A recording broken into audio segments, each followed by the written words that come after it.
네, 2021 동북아 평화협력 포럼 2일차에 오신 여러분께 환영의 인사를 드립니다. 안녕하십니까? 저는 국립외교원 외교안보 연구소의 연구원 이상훈이라고 합니다.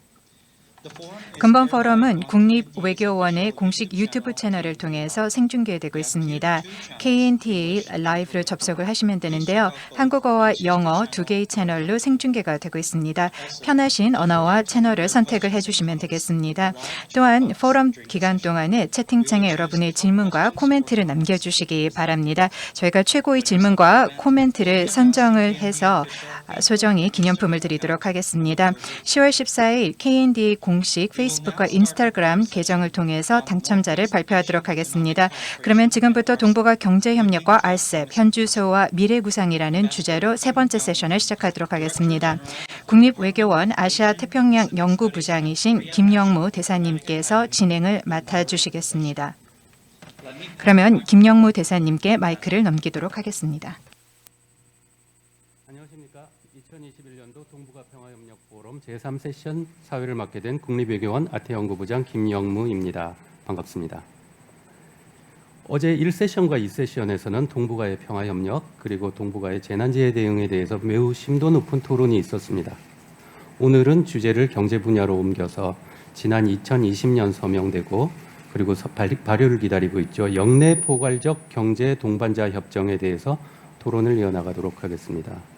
여러분들이 양해해 주신다면 영내 포괄적 경제 동반자 협정이라는 이름이 너무 길기 때문에 토론의 시간 전략을 위해서 지금부터 협정 명칭을 영문 이니셜을 따서 RCEP이라고 부르기로 하겠습니다. 오늘 토론에는 한국과 중국 그리고 일본, 싱가포르 전문가분들께서 참석해 주셨습니다. 한 분씩 소개를 드리도록 하겠습니다. 먼저 제 옆에 앉아 계십니다. 한국에서는 국립외교원의 경제통상연구부장을 맡고 계시는 김양희 교수님께서 참석해 주셨습니다. 다음은 중국 외교학원의 허민 교수님입니다. 허민 교수님 안녕하세요. 그리고 다음은 싱가포르 경영대학교의 파샤 시에 교수님 소개해 드리도록 하겠습니다. 시에 교수님. 교수님 안녕하세요. 반갑습니다. 그리고 마지막으로 일본 국립정책연구대학원의 시노다 구니히코 교수님이십니다. 시노다 교수님 들리세요? 네, 교수님 반갑습니다. 안녕하세요.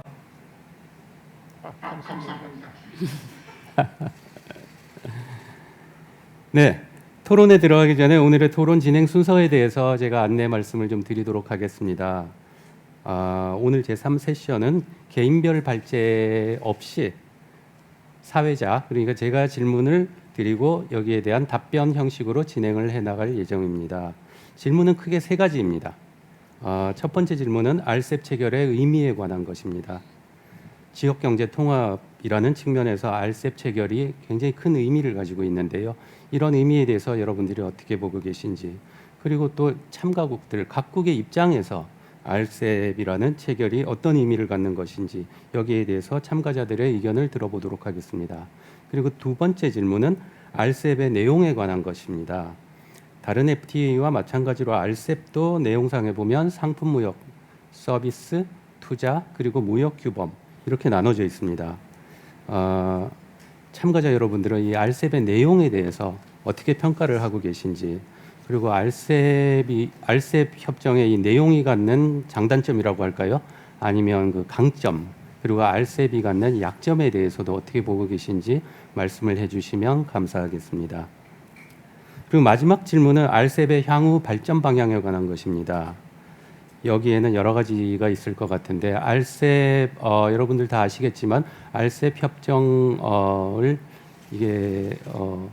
협상을 하는 마지막에 인도가 빠졌는데 인도라든지 다른 회원국으로 어떻게 확대를 더 할 수 있는지, 그리고 2018년에 CPTPP가 발효돼 있는데 이 CPTPP와는 어떤 관계를 설정해 나갈 것인지 이런 데 대해서 여러 가지 의견이 있으실 것 같습니다. 여기에 대해서도 의견을 좀 들어보도록 하고요. 그리고 또 향후 RCEP이 발전하기 위해서 여러분들이 제언을 해주시고 싶은 게 있으면 제언을 해주셔도 되겠습니다. 오늘 토론할 내용이 굉장히 많습니다. 그리고 또 기술적인 내용들이 많기 때문에 시간은 1시간 40분밖에 없기 때문에 바로 토론으로 들어가도록 하겠습니다. 첫 번째 질문을 드리도록 하겠습니다. RCEP, 조금 전에 말씀드렸지만 RCEP 체결의 의미에 관한 것입니다. 동아시아 지역 경제 통합, 여기는 굉장히 긴 역사가 있는데요. 여러분들 아시다시피 1989년도에 APEC도 있었고 또 최근에는 CPTPP도 있었습니다. 그리고 가장 마지막으로 이제 2020년에 RCEP이 체결이 됐는데 그 의미, 동아시아 지역 경제 통합이라는 큰 흐름에서 본 그 RCEP 체결의 의미에 대해서 여러분들의 평가를 듣고 싶습니다. 그리고 또 각자 개별 회원국들에 따라서 이 RCEP이 갖는 임플리케이션이라고 할까요? 그런 것들이 좀 다를 걸로 생각이 되는데 그 부분에 대해서도 말씀을 해주시면 감사드리겠습니다. 참가자들에게 주어지는 시간은 각각 6분씩입니다. 시간을 잘 지켜주시면 좋겠고요. 그리고 발표하시는 동안에 혹시 준비하신 PPT 자료, 프레젠테이션 페이퍼 이런 게 있으시면 화면에 같이 띄워주셔도 좋을 것 같습니다. 발표는 알파벳 순서대로 하도록 하겠습니다. 순서는 허민 교수님이 먼저 하시고 그 다음에 시혜 교수님, 그리고 김양희 교수님, 신호다 교수님의 차례입니다. 그리고 두 번째 질문을 할 때는 시혜 교수님부터 시작할 예정입니다. 똑같은 알파벳 순서고요. 세 번째 질문은 김양희 교수님, 이런 순서대로 진행하겠습니다. 그러면 첫 번째 질문에 대한 답변에 들어가도록 하겠습니다. 허민 교수님 준비되셨나요? 마이크 넘겨드리겠습니다.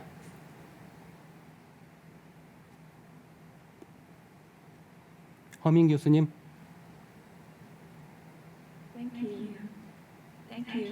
네, 감사합니다. 네, Did you hear me now? 네, 잘 들립니다. 네, 교수님. I can hear you very clearly. Okay, thank you very much for the invitation. 네, 먼저 본 포럼에 초청을 해주셔서 감사합니다. 사실 젊은 연구라서 이런 자리에서 저명한 패널리스트와 함께 제 의견을 나누고 또 동아시아 관련한 제 연구를 발전시킬 수 있는 기회를 갖게 돼서 무척 기쁘게 생각합니다. 말씀하신 대로 첫 번째 질문, RCEP의 의미에 대해서 말씀을 드리겠습니다. 두 가지 측면에서 말씀을 드릴 텐데요. 첫 번째는 글로벌 지역화 개발의 측면에서 말씀을 드리도록 하겠습니다. 방금 대사님께서도 말씀을 해주셨는데요. 또 유럽의 EU와 또 미국의 USCMA와 비교했을 때 동아시아 지역의 이런 지역 통합의 역사는 상대적으로 짧습니다. APEC으로 인해서 1994년에 FTAAP를 설립하겠다는 목표를 세운 것이 시초가 되었죠. 사실은 20개가 넘는 국가들이 합의에 이르기는 상당히 어렵습니다. 그러다 보니 이 아시아 지역에는 지금 FTA가 두 개의 축으로 진행이 되고 있습니다. 첫 번째는 아테 트랙입니다. 어떻게 보면은 P4, P5, TTPP 12를 거쳐서 드디어 CPTPP에 종착을 했습니다.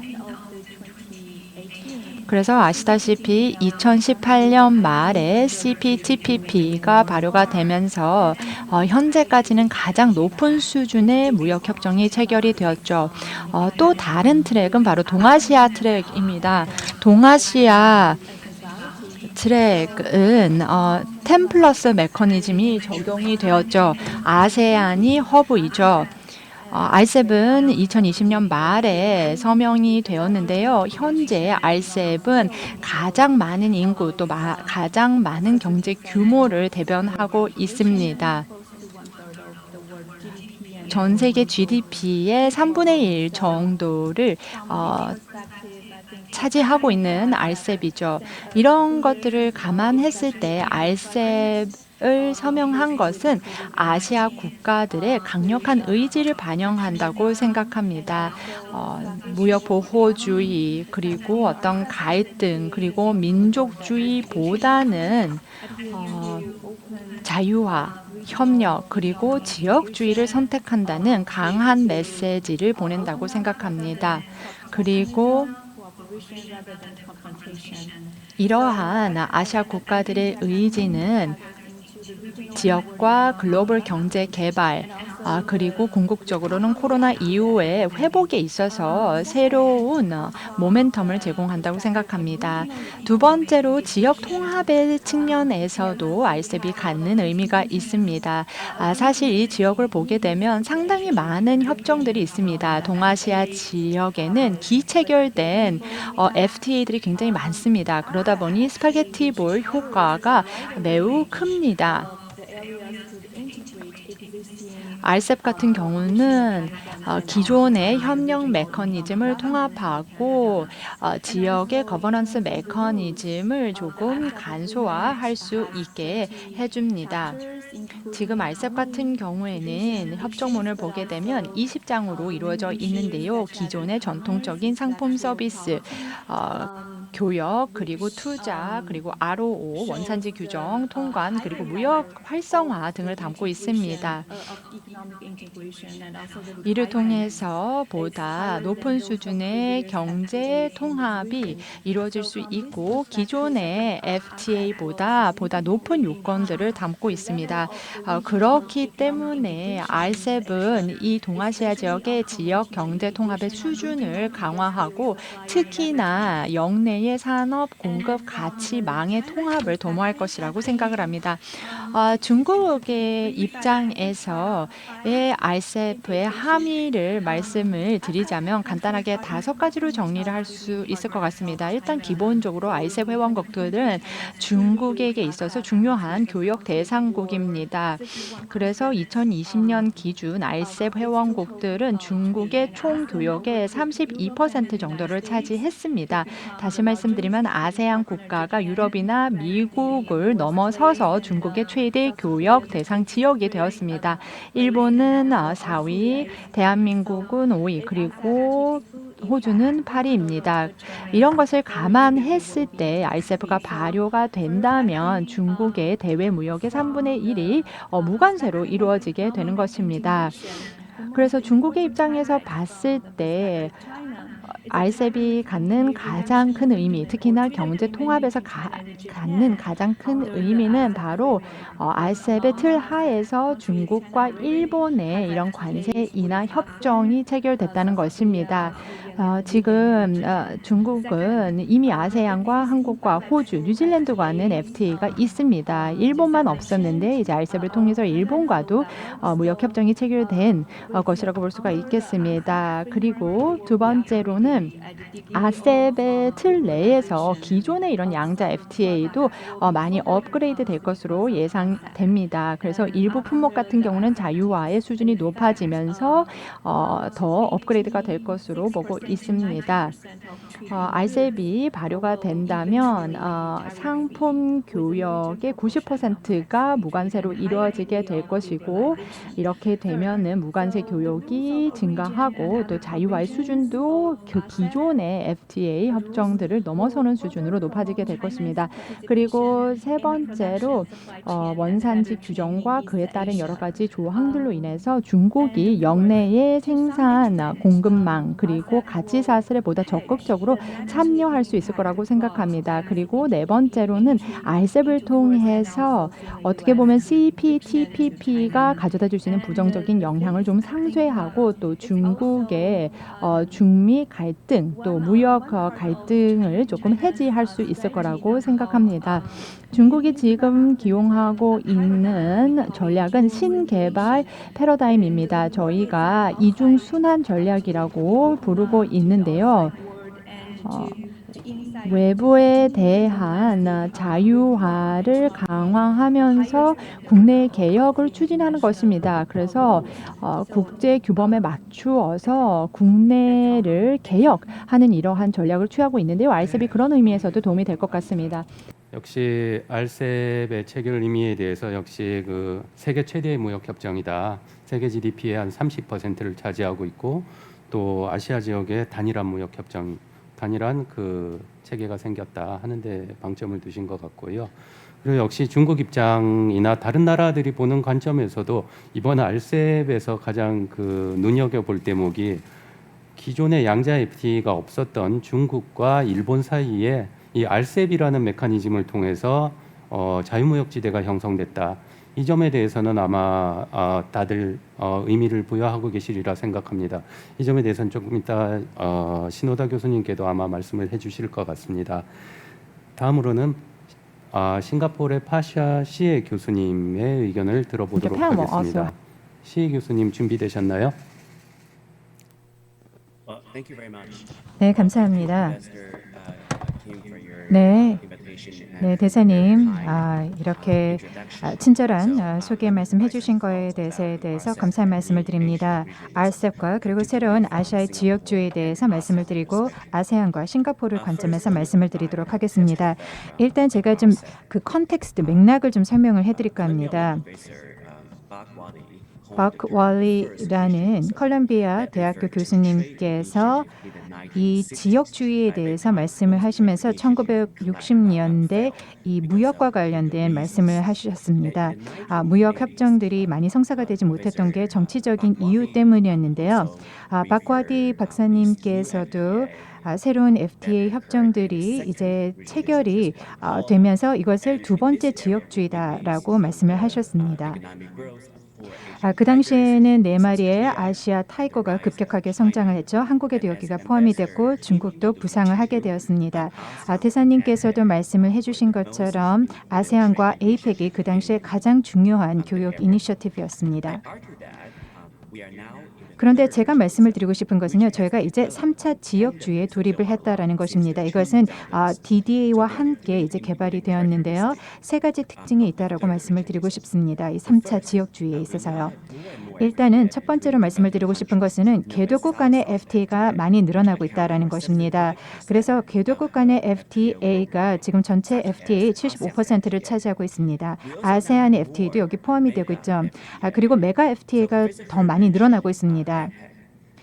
APEC 같은 경우에도 FTAP와 관련된 논의들이 지금 진행이 되고 있습니다. 그래서 아태 지역의 자유무역지대를 만들자라는 것인데요. FTAAP를 통해서 21개국의 아태 지역의 국가들을 연결을 시키는 것입니다. CPTPP 같은 경우에는 2018년에 체결이 되었고 RCEP은 2020년에 체결이 되었습니다. CPTPP와 RCEP 같은 경우에는 이제 FTAAP로 가는 그 디딤돌 역할을 하고 있다라고 말씀을 드릴 수 있겠습니다. 그리고 지금 포괄적인 FTA들이 협정이 되고 있는데 오늘날의 FTA들을 보게 되면요. WTO 플러스 및 기타 의무사항들을 명시를 하고 있습니다. 그래서 FTA와 그리고 양자 투자 협정 간의 그 경계가 지금 모호해지고 있습니다. 왜냐하면 대부분의 FTA들 같은 경우에는 굉장히 수준 높은 투자 챕터를 포함을 하고 있기 때문입니다. 그렇다면 지금부터 RCEP에 대해서 말씀을 드리도록 하겠습니다. RCEP이 지역의 경제 통합에 있어서 왜 중요한지에 대해서 말씀을 드리도록 하겠습니다. 대사님께서도 여기에 대해서 질문을 해주셨는데요. 가장 중요한 답변이라고 말씀을 드릴 수 있는 것은요. RCEP이 세계 최대 규모의 FTA라는 것입니다. 경제 규모에 있어서요. GDP 규모 면에서 전 세계의 30%를 차지하고 있습니다. 여기 지금 보시면은 도표가 나와 있습니다. 주요 FTA들이 나와 있고요. 그리고 GDP 규모를 보면은 RCEP이 1위라는 것을 알 수가 있고요. 2번이 USMCA입니다.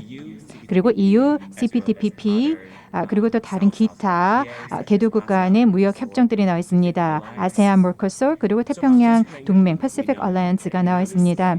그래서 RCEP의 경제 규모는 매우 크다라는 것을 알 수가 있습니다.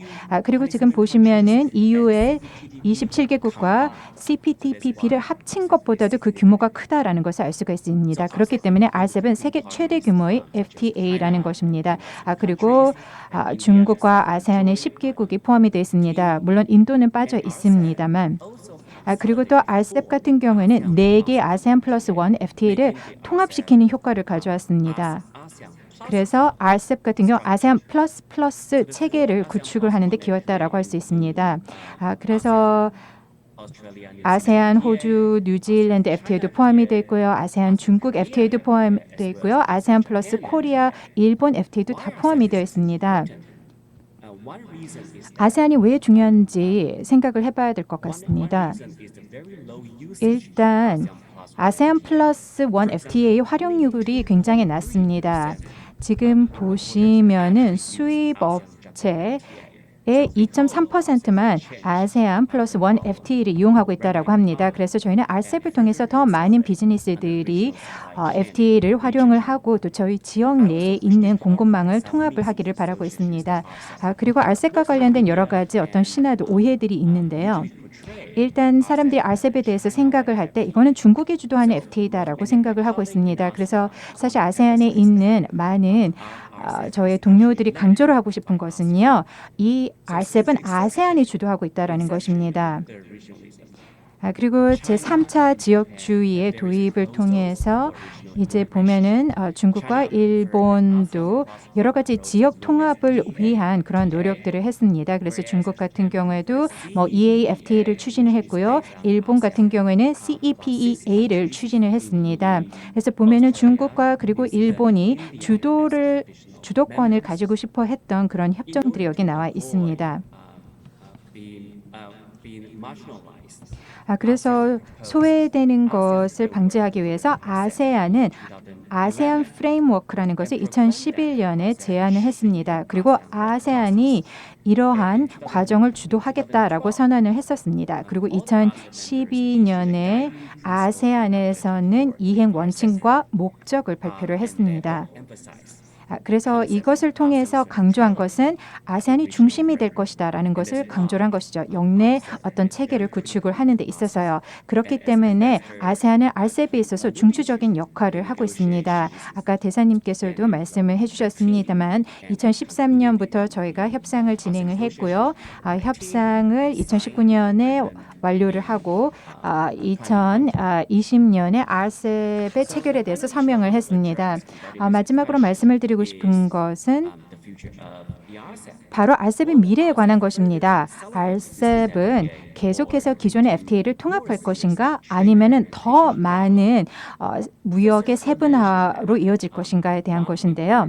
일단은 한 가지 그 RCEP의 중요한 이점이라고 하는 것은 FTA에서 놓치고 있는 부분들을 갖다가 채울 수 있다라는 것입니다. 일본 같은 경우에는 중국과 한국과 뉴질랜드와 FTA가 없습니다. 그래서 이러한 빠져 있는 부분들을 RCEP이 채울 수가 있습니다.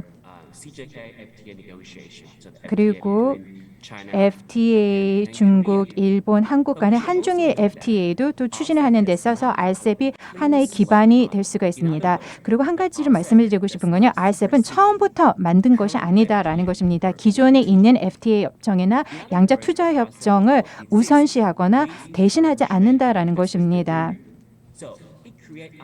그렇기 때문에 RCEP은 기존의 협정의 문제들을 보완을 한다라는 것입니다. 제가 싱가포르에 있는 기업인데 만약에 일본에 수출을 하고 싶다라고 하면 4가지 옵션들이 있습니다. 싱가포르 일본 FTA도 있고요. 아세안 일본 FTA도 있고요. CPTPP와 그리고 RCEP이라는 4가지 옵션들이 있습니다. 그리고 이 4가지 협정들은요. 관세와 관련된 규정들도 다르고요. 그리고 관세 요율들도 다 다릅니다. 그래서 다 각기 다른 그런 특징들을 가지고 있습니다. 만약에 제가 기업인데 일본에 제소를 하거나 소송을 제기를 하고 싶다라고 하면은 4가지 옵션들이 있습니다. 그런데 중소기업의 입장에서는 이 4개의 복잡한 협정을 이해하는 데 있어서 좀 어려움이 있을 수도 있습니다. 그런데 RCEP 같은 경우에는 이런 문제들을 해결할 수 있다라는 것입니다. 우리가 소위 말하는 스파게티 볼 효과나 누드볼 효과를 줄일 수 있다라는 것입니다.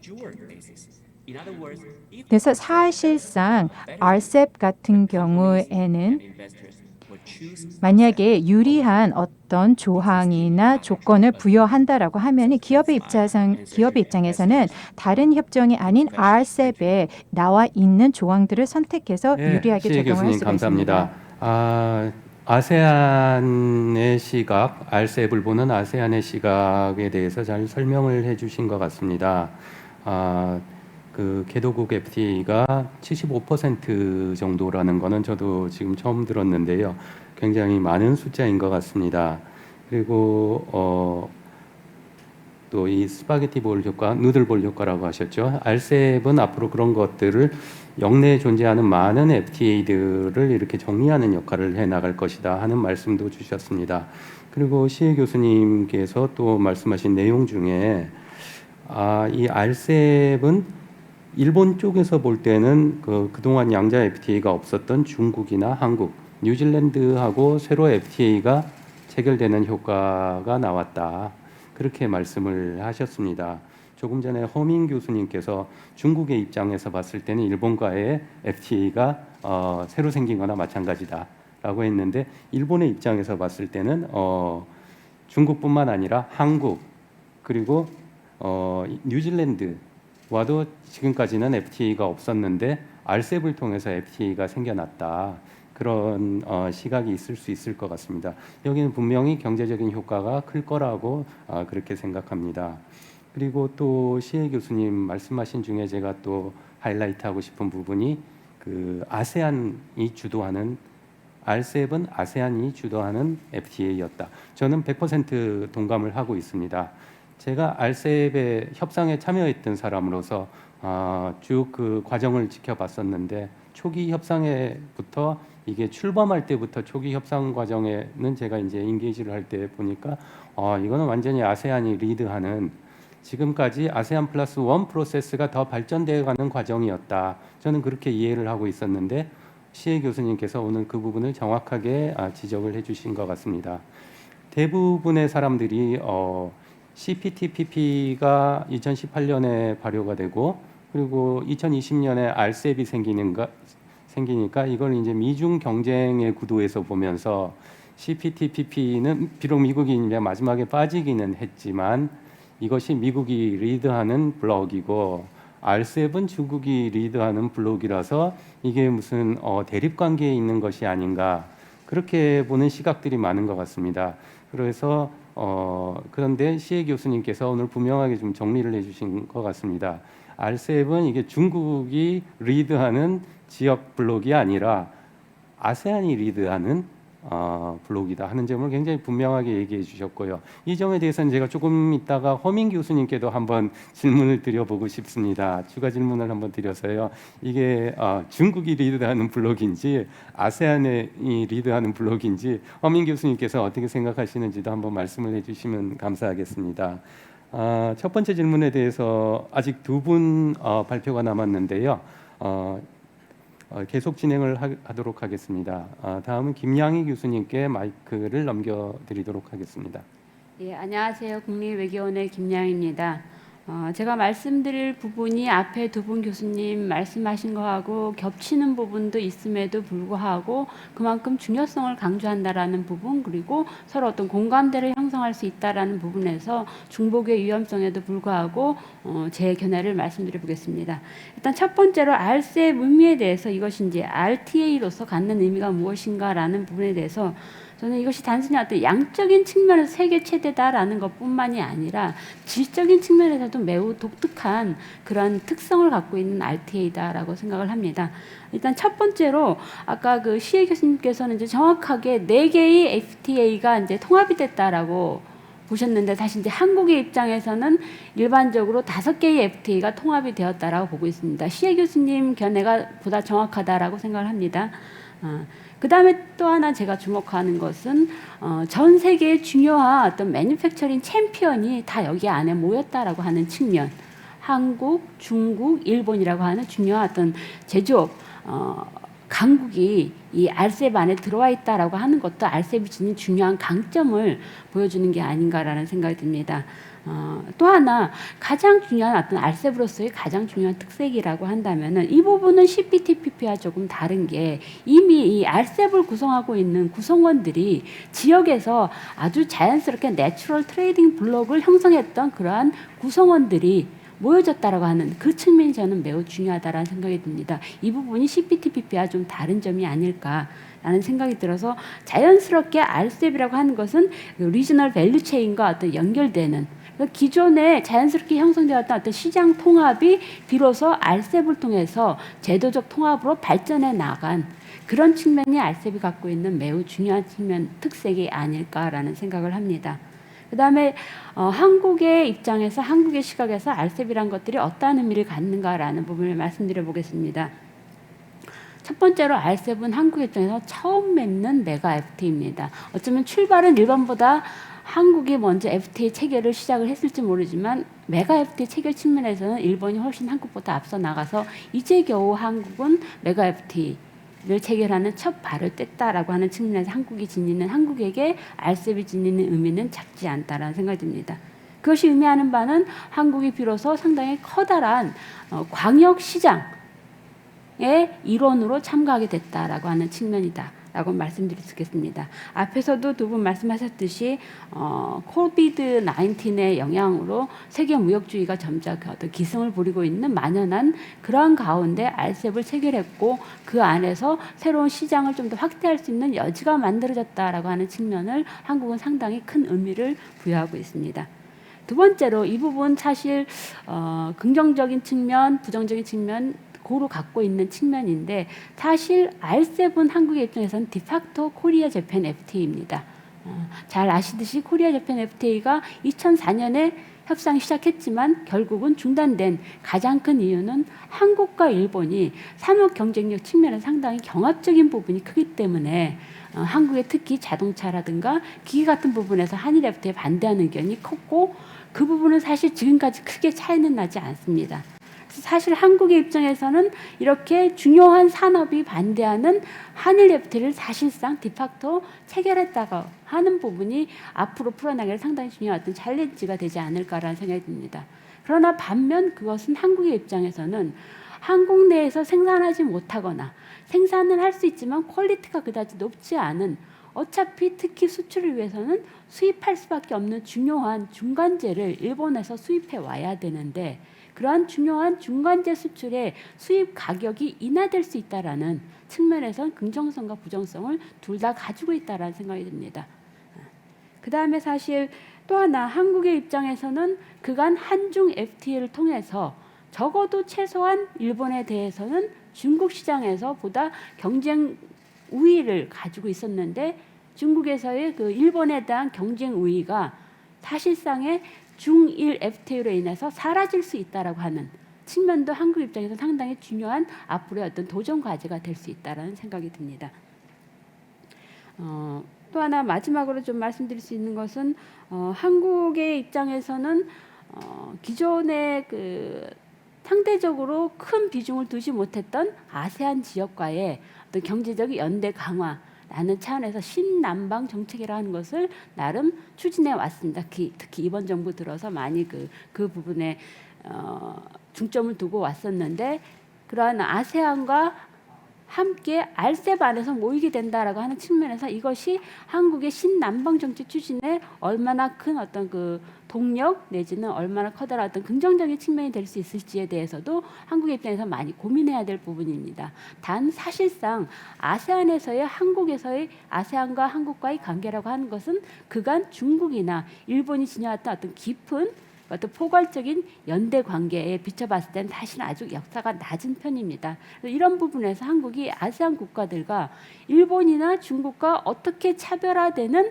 그러한 접근 전략을 펴나갈 수 있을까, 그러한 관계를 펴나갈 수 있을까 하는 부분도 한국 입장에서 상당히 중요한 과제라고 말씀드릴 수 있겠습니다. 이상입니다. 한 가지만 짧게 지금 좀 전에 이 RCEP이 아세안 리드인가 중국 리드인가라는 부분 갖고 이제 좀 논쟁이 있다라는 얘기가 나왔는데 저는 그 부분은 좀 나중에 말씀드려보겠습니다. 조금 좀 구분이 필요한 부분이다라는 생각이 듭니다. 예, 이상입니다. 네, 김양희 교수님 감사합니다. RCEP이라는 게 한국이라든가 중국, 일본 이 동아시아의 제조업 강국들이 원래 그 자연스럽게 생겨난 가치 사슬 공급망이죠. 이런 RBC에 기반해서 생겨났다. 이런 게 굉장히 그 중요한 특징이다라는 말씀을 해주셨고요.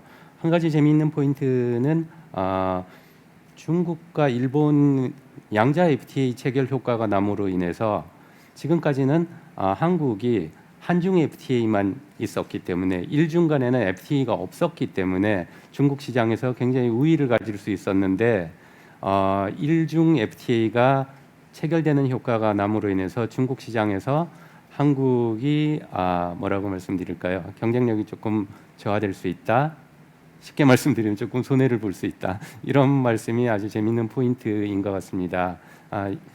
마지막으로 신호다 교수님께 마이크를 넘겨드리기 전에 제가 신호다 교수님께는 조금 추가 질문을 좀 드려야 될 것 같아요. 뭐 일본 얘기가 신호다 교수님 발표하기 전에 벌써 일본에 관한 얘기가 많이 나왔습니다. 허민 교수님께서도 이게 중국 측에서 봤을 때 RCEP은 일본과의 첫 번째 FTA 최초의 FTA 효과가 나왔다 이런 말씀을 하셨고 시혜 교수님께서도 일본 입장에서 봤을 때는 그동안 FTA가 전혀 없던 중국, 일본, 뉴질랜드하고 FTA가 체결되는 효과가 나왔다. 이런 말씀을 해주셨고요. 또 김양희 교수님께서는 중국 시장에서 중일 FTA 효과, RCEP 때문에 한국이 갖고 있던 어떤 경쟁력이 조금 저하되는 효과가 나왔다. 이런 등등을 이렇게 종합해 보면 일본이 그 RCEP을 통해서 얻는 이익은 굉장히 컸다. 저는 이제 그렇게 이제 종합이 되는데요. 거기에다가 제가 의견을 하나 더 보탠다면 아까 이제 메가 FTA 얘기가 나왔습니다. 그 김양희 교수님께서 RCEP은 한국이 처음으로 가입하는 양자 FTA가 아닌 메가 FTA다. 이런 말씀을 하시면서 일본은 벌써 많이 앞서가고 있다라고 말씀을 하셨어요. 그런데 제가 보면 일본의 경우에는 CPTPP 이미 가입해 있죠. 이번에 RCEP 가입하셨죠. 그다음에 1EU FTA가 있습니다. 그렇다면 일본은 거의 모든 대륙에 걸치는 메가 FTA에 다 참여를 하고 있는 정말 메가 FTA의 핵심 그 축이 되는 그런 효과도 나올 수 있을 것 같은데 이 부분에 대해서는 일본에서는 어떻게 평가를 하고 계신지 그 부분도 포함해서 한번 말씀을 해주시면 감사하겠습니다. 신호다 교수님 준비되셨으면 부탁드리겠습니다.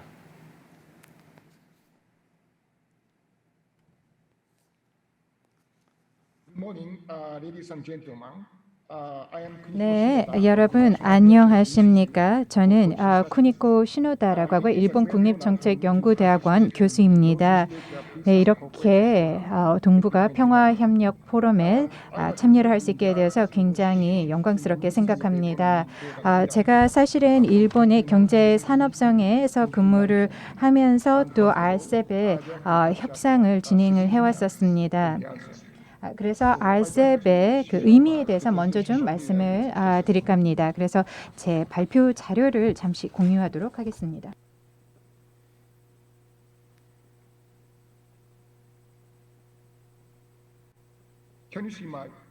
네, 제 발표 자료 모두 잘 보이시나요? 네.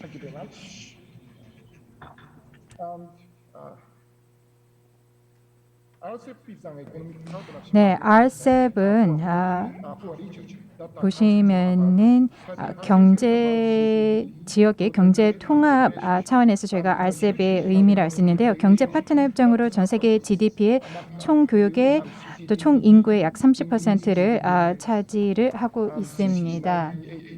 네, 그래서 1980년대 이후부터 동아시아 지역에서 특히 이제 아세안의 주도로 공급망이 크게 강화되는 것을 볼 수 있었습니다. 또 FTI 유치도 확대가 되었고요. 그리고 RCEP 같은 경우에 사실상 지역 경제 통합으로 이어지고 있습니다.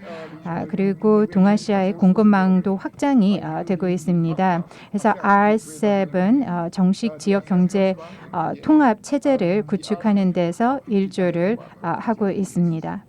그리고 RCEP은 기존에 있는 FTA를 연계를 시키고 있다라고 할 수 있습니다. 그리고 또 통합된 무역 규범을 통해서 공급망을 정비하고 또 활성화할 수 있는 기회를 주고 있습니다. 그리고 또 지재권 보호와 또 상거래 촉진 등을 통해서 RCEP은 공정하고 또 자유로운 그런 경제 규칙을 지역에 수립을 하고 있습니다. 네, 그래서 RCEP 같은 경우에는 또한 경제 개발 수준이 다른 여러 개의 국가들의 그 니즈를 잘 아우르고 있다라고 말씀을 드릴 수 있겠습니다. 그리고 무역 자유화를 촉진하고 또 투자를 촉진을 하고 있죠. 현재는 보호주의도 증가하고 또 미중 경제와 팬데믹 상황인데요. 이 RCEP이 서명이 됨에 따라서 우리 영내에서 더 많은 무역 의 자유화가 이루어지고 또 투자가 촉진될 것이라고 보고 있습니다. 네, 그리고 지금 보시면 한중일을 보게 됐을 때요. 한중 일의 관계를 봤을 때 일본에 있어서 중국과 한국은 매우 중요한 그 교육 파트너들입니다. 그래서 RCEP은 분명히 일본에게 많은 혜택을 가져다 준다라고 생각을 합니다. 일본은 중국과 이제 한국과 처음으로 FTA를 체결하는 그런 효과를 누릴 수가 있습니다. 지금 일본의 교육에서 봤을 때 중국과 한국은 매우 중요한 교육 파트너들이기 때문에 RCEP을 체결함에 있어서 일본의 교육에도 큰 어떤 혜택을 가져다 줄 텐데요. 향후 이제 면세 품목의 비중을 보게 되면은 지금 중국과의 교육에서는 8%에서 86%, 그리고 또 한국과 같은 경우는 이제 19%에서 92%로 증가를 할 것입니다. 그렇기 때문에 자유무역화를 통해서 일본 경제도 큰 도움을 받을 것으로 보고 있습니다. 그리고 포괄적이며 또 높은 수준의 한중일 FTA는 또 특별한 그 가치를 제공을 할 것이라고 생각을 합니다. 그리고 중국과 또 한국으로부터 많은 제품을 저희가 수입을 할 수 있고요. 또한 동시에 또 일본의 제품을 저희가 중국과 또 한국으로도 수출을 할 수가 있습니다. 그리고 이제 저희가 원산지 규정이 통합이 됨에 따라서 어느 국가에서 생산을 하고 또 수출을 하든지 간에 이 RCEP의 효과를 누릴 수가 있습니다. 그래서 RCEP을 기반으로 저희가 이제 많은 그 가치들을 창출을 할 수가 있을 텐데요. RCEP은 방금 말씀을 해주신 것처럼 아세안 중심의 경제 통합 체제고요. 그리고 이 RCEP의 기반이 되는 것이 바로 아세안 플러스 원 FTA라고 생각을 합니다. 그렇기 때문에 저희는 아세안이 이 RCEP이라는 메가 FTA를 체결하는 데 있어서 중추적인 역할을 했다라고 생각을 합니다. 그리고 기존 아세안 플러스 원 FTA의 자유화 및 규정 수준보다도 개선이 된 것이 RCEP이라고 생각을 합니다. 그리고 RCEP의 특별한 의미는 바로 지역에 있는 이 최빈국들을 특별히 배려를 한다라는 것입니다. 네, 이것으로 제 발표를 마치도록 하겠습니다. 신호다 교수님 감사합니다. 조금 전에 제가 드린 질문에 대해서 또 재미있는 또 통계를 하나 주셨네요. 일본으로 봐서 중국과 한국, 뉴질랜드와 새로운 그 FTA 체결 효과가 생겼다. 이거에 이제 반대의 효과도 보여주신 것 같습니다. 이런 효과가 생김으로 인해서 중국이나 한국도 일본에 대해서 관세가 없는 듀티 프리 수입을 수출을 많이 할 수 있게 됐다. 이런 측면을 말씀해 주신 것 같아요.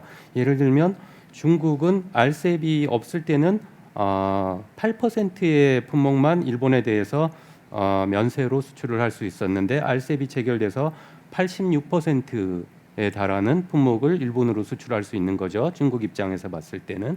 그리고 한국 입장에서 봤을 때는 RCEP이 없을 때는 일본에 대해서 19% 정도만 무관세로 수출을 할 수 있었는데 RCEP이 체결돼서 92% 거의 대부분의 많은 품목에 대해서 일본에 대해서 무관세로 수출을 하게 됐다. 이렇게 그 상호 호혜적인 측면을 강조를 해주신 것 같습니다. 그리고 또 한 발 더 나가서 CJKFTA가 빨리 체결돼야 한다. 이런 말씀도 해주셨습니다. CJKFTA에 대해서는 아마 또 허민 교수님께서도 또 말씀이 계시리라고 생각을 합니다.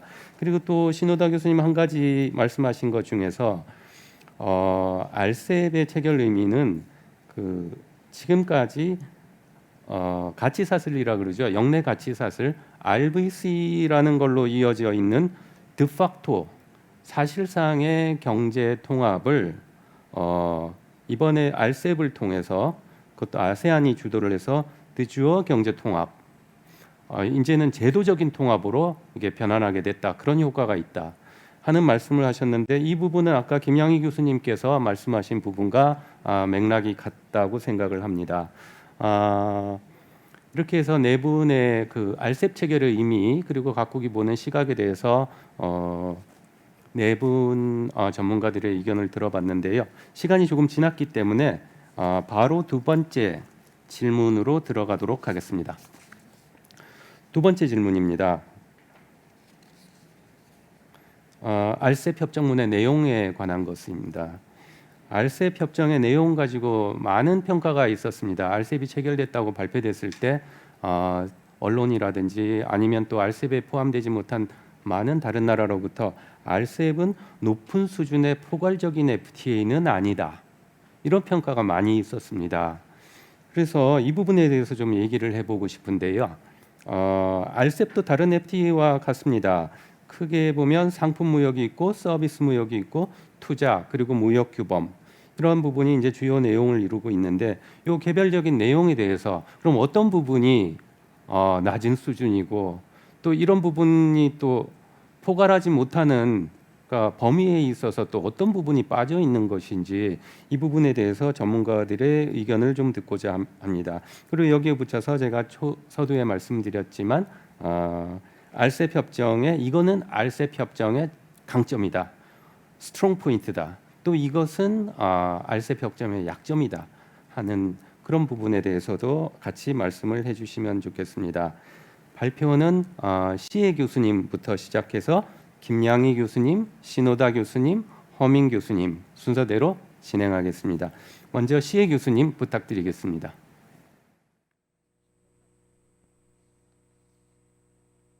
Thank you very much, Ambassador Kim. With respect to the second question, and I will first address. 네, 그러면은 두 번째 그 질문에 대해서 답변을 드리기에 앞서서 먼저 한 가지 좀 말씀을 드릴까 합니다. 많은 사람들이 RCEP과 그리고 CPTPP를 비교를 합니다. 그러면서 RCEP이 CPTPP처럼 수준이 높지 않다라고 얘기를 하고 있습니다. 그런데 저는 여기에 대해서 이의를 제기를 하고 싶습니다. 만약에 저희가 이 두 개의 무역 협정 RCEP과 CPTPP를 비교를 해보면은 CPTPP가 더 포괄적이라고 할 수 있습니다. RCEP은 20개의 챕터로 이루어져 있고 CPTPP는 30개의 챕터로 이루어져 있습니다. 그리고 이 두 개의 협정을 비교를 해보게 되면은 CPTPP에 포함되어 있는 주요 챕터들이 RCEP에는 빠져 있습니다. 물론 거기에는 뭐 SOE에 대한 것들이 있고요, 노동에 관한 것들이 있고요, 환경과 그리고 뭐 반부패 그리고 이런 것들이 이제 저희가 가치 기반의 그 조항들이죠. 그래서 이러한 가치 중심의 조항들이 빠져 있고요. 그 다음에 또 ISDS도 빠져 있습니다. 네, 제가 말씀을 드리고 싶은 것은요. RCEP이 CPTPP처럼 수준이 높지는 않습니다만 RCEP 같은 경우에는요. 개도국들한테 기회를 제공을 해준다라는 것입니다. 점진적으로 이런 무역협정에 참여할 수 있는 그런 기회를 제공을 해준다라는 것입니다. RCEP 같은 경우에 개발에 역점을 두고 있고요. 그리고 또 특별하고 차등적인 대우 조항이 있습니다. 이런 것은 개도국에게 있어서 아주 의미 있는 부분이라고 생각을 합니다. 네, 그렇다면은 제가 RCEP의 구체적인 내용에 대해서 살펴보도록 하겠습니다. 일단 관세율을 보도록 하겠습니다. 물론 가장 중요한 것이 이제 관세 자율화겠죠. 저희가 FTA에 대해서 얘기를 할 때요. 지금 관세 자율화율을 보게 되면요. 아세안 플러스 원 FTA 같은 경우에는 92에서 95%입니다. RCEP도 비슷합니다. RCEP 같은 경우에도 기존에 있는 아세안 플러스 원 FTA에 있는 관세 자유화율과 그 맥을 같이 하고 있습니다. 그런데 RCEP 같은 경우에는요. 여러 가지 이 예외 조항과 그리고 단계적인 철폐 기간 조항이 있다라는 것입니다. 그래서 아산의 식품 수출과 관련해서 39%는 이제 그 관세가 적용이 될 것입니다. 그리고 또 많은 소고기, 유제품, 설탕, 돼지고기, 쌀, 밀과 같은 경우에도 저희가 관세를 유지를 할 것입니다. 그래서 CPTPP처럼 포괄적이지 않습니다. 관세 자유화에 있어서는요. 그런데 또 한 가지 중요한 것은요. 저희가 관세와 관련된 그런 조항들을 봤을 때 RCEP 같은 경우에는 이 phase-in period가 20년이다라는 것입니다. 단계적으로 철폐할 수 있는 기간이 20년인 거죠. 그리고 저희가 특히 CLMV country, 즉 캄보디아, 라오스와 미얀마, 베트남 같은 경우에는 저희가 좀 더 긴 관세 철폐 기간을 제공을 해주고 있습니다. 예를 자동차들 회사들도 이제 RCEP을 통해서 더 많은 자동차와 부품을 중국에 이제 수출을 하고 싶을 텐데요. 중국 같은 경우에는 수입 차량과 관련해서 중국은 계속해서 25%라는 관세율을 유지를 할 것입니다. RCEP은 이것을 바꾸게 하지 않을 것입니다. 그리고 또 중국의 자동차 부품에 대한 관세율은 16년 차에 철폐가 될 것입니다. 완전히. 그렇기 때문에 중국의 자동차 시장에 있어서 저희가 RCEP 효과를 바로 볼 수 있는 것은 아닙니다. 그렇지만 또 한 가지 중요한 사안이 있습니다. 그것은 바로 저희가 원산지 규정을 통합했다라는 것입니다. 대부분의 FTA들은 CTC 그리고 또 RBC 룰 같은 것을 적용을 하고 있습니다. 그리고 RCEP도 이런 것들을 따라하고 있습니다. RBC에 저희가 기준을 40%로 잡았습니다. 그렇기 때문에 아세안 국가가 아닌 비원산지 재료를 60%나 사용할 수 있다는 것을 의미를 합니다. 그런데 이것은 서구권의 USMCA와 같은 협정과 비교할 만한 수준입니다. 그래서 저희가 RBC 같은 경우에는 40%를 기준으로 적용을 했습니다. 그래서 영내 원산지 재료를 사용해야 되는 비율이 40%입니다. 이렇게 하다 보면은 또 저 영내 공급망이 또 통합이 되는 효과를 가져오겠죠. 그리고 무역 원활화와 관련해서도 이것은 매우 중요하다라고 생각합니다. 아세안 FTA마다 어떻게 보면 원산지 규정이 조금씩 다릅니다. 영내 FTA 협정들을 보게 되면은 거기에 나와 있는 원산지 규정과 그리고 한 아세안 FTA에 나와 있는 원산지 규정들이 조금씩 다릅니다. 그래서 폼 D를 사용하고 폼 AK를 사용하는 등 원산지 규정과 관련된 그 증명서 형태가 다 다릅니다. 그리고 이러한 것들은 사실 수출업체들에게는 많은 어려움을 제공을 해주는데 저희가 원산지 규정을 RCEP에서는 통합을 했습니다. 그리고 서비스 양어표와 관련해서는 저희가 하이브리드 접근법을 이용을 했습니다. 8개국은 포지티브 리스트를 도입을 했고요. 한국을 포함한 7개의 국가들은 좀 더 확장된 네거티브 리스트를 도입을 했습니다. 그래서 지금 포지티브 리스트에서 좀 더 진보적인 네거티브 리스트로 이제 전환하는 국가들이 있습니다. 그래서 6년 안에 이제 전환을 하고요. 캄보디아, 라오스, 미얀마 같은 경우에는 15년이라는 기간 동안에 포지티브에서 네거티브 리스트로 전환을 하게 됩니다. 그 다음에 이제 ISDS 투자자 보호와 관련해서 말씀을 드리면요. 지금 하나의 저희가 그 트렌드를 볼 수가 있습니다. 많은 법학자들과 그리고 실무자들이 ISDS 조항을 좀 배제를 하고 싶어 합니다. 왜냐하면 정부들이 이 ISDS와 관련해서 여러 가지 우려를 하고 있는 것이죠. 다국적 기업으로부터 소송이 제기될까 봐 우려를 하고 있는데요. 아세안 홍콩 투자 협정이나 또 영국과 일본의 FTA를 보게 되면은 이 협정에서는 ISDS 조항이 제외가 되었습니다. 그래서 ISDS 조항과 관련해서 트렌드를 보게 되면은 실무 프로그램을 운영을 하는 것입니다. 그래서 RCEP이 발효된 후 2년 동안에 이제 ISDS와 관련해서 협상을 진행을 하는 것이죠. 2015년에요. 원래는 ISDS를 포함을 시키려고 했었습니다. 근데 이제 2017년에 뉴질랜드 정부가 ISDS 조항을 포함을 시킬 수 없다라고 얘기를 한 것이죠. 그래서 RCEP 같은 경우에는 ISDS 조항이 없습니다. 그렇다고 해서 투자자를 보호할 수 있는 메커니즘이 아예 없는 것은 아닙니다. 저희는 국가 간 분쟁 해결 조치 메커니즘이 있기 때문에 투자자 입장에서는 이러한 메커니즘을 이용을 할 수가 있습니다. 그리고 또 기존에 있는 아세안 플러스 1 FTA에 있는 ISDS 조항을 또 이용을 할 수도 있습니다. 정보 조달과 정보 조달도 중요하겠죠. 그래서 정보 조달과 관련해서 말씀을 드리면요, 5개의 RCEP 회원들이 정보 조달과 관련된 WTO 협정에 가입을 했습니다. 그래서 정보 조달과 관련된 투명성과 협력 이런 것들을 저희가 살펴보고 있지만 RCEP 같은 경우에는 정보 조달과 관련된 약속 사항은 없습니다. 그게 하나의 어떻게 보면 한계점이라고 지적을 받고 있습니다. 그리고 정보 조달 조항 같은 경우에는 이러한 분쟁 해결 메커니즘이 적용이 되지 않습니다. 지금 코로나19 때문에 여러 가지 방역 조치들이 이행이 되면서 많은 사람들이 지금 온라인 쇼핑을 즐기고 있습니다. 그러다 보니까 지금 아태 지역에서만 전자상거래가 70%나 성장을 했다라고 합니다. 전자상거래에 있어서 중요한 것은 바로 데이터이겠습니다. 그래서 데이터의 전송에 있어서 여러 가지 이제 장애물을 저희가 제거를 해야 됩니다. RCEP 같은 경우에는 정책을 통해서 자체적으로 판단하는 예외 사항들이 있다라는 것입니다.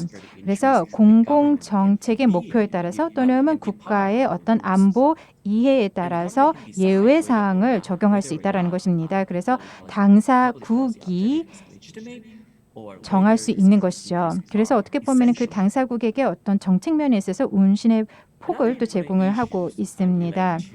그리고 저희가 이제 분쟁 해결 절차와 관련해서 말씀을 드리면요, WTO와 RCEP 같은 경우에는 분쟁 해결 메커니즘들이 있습니다.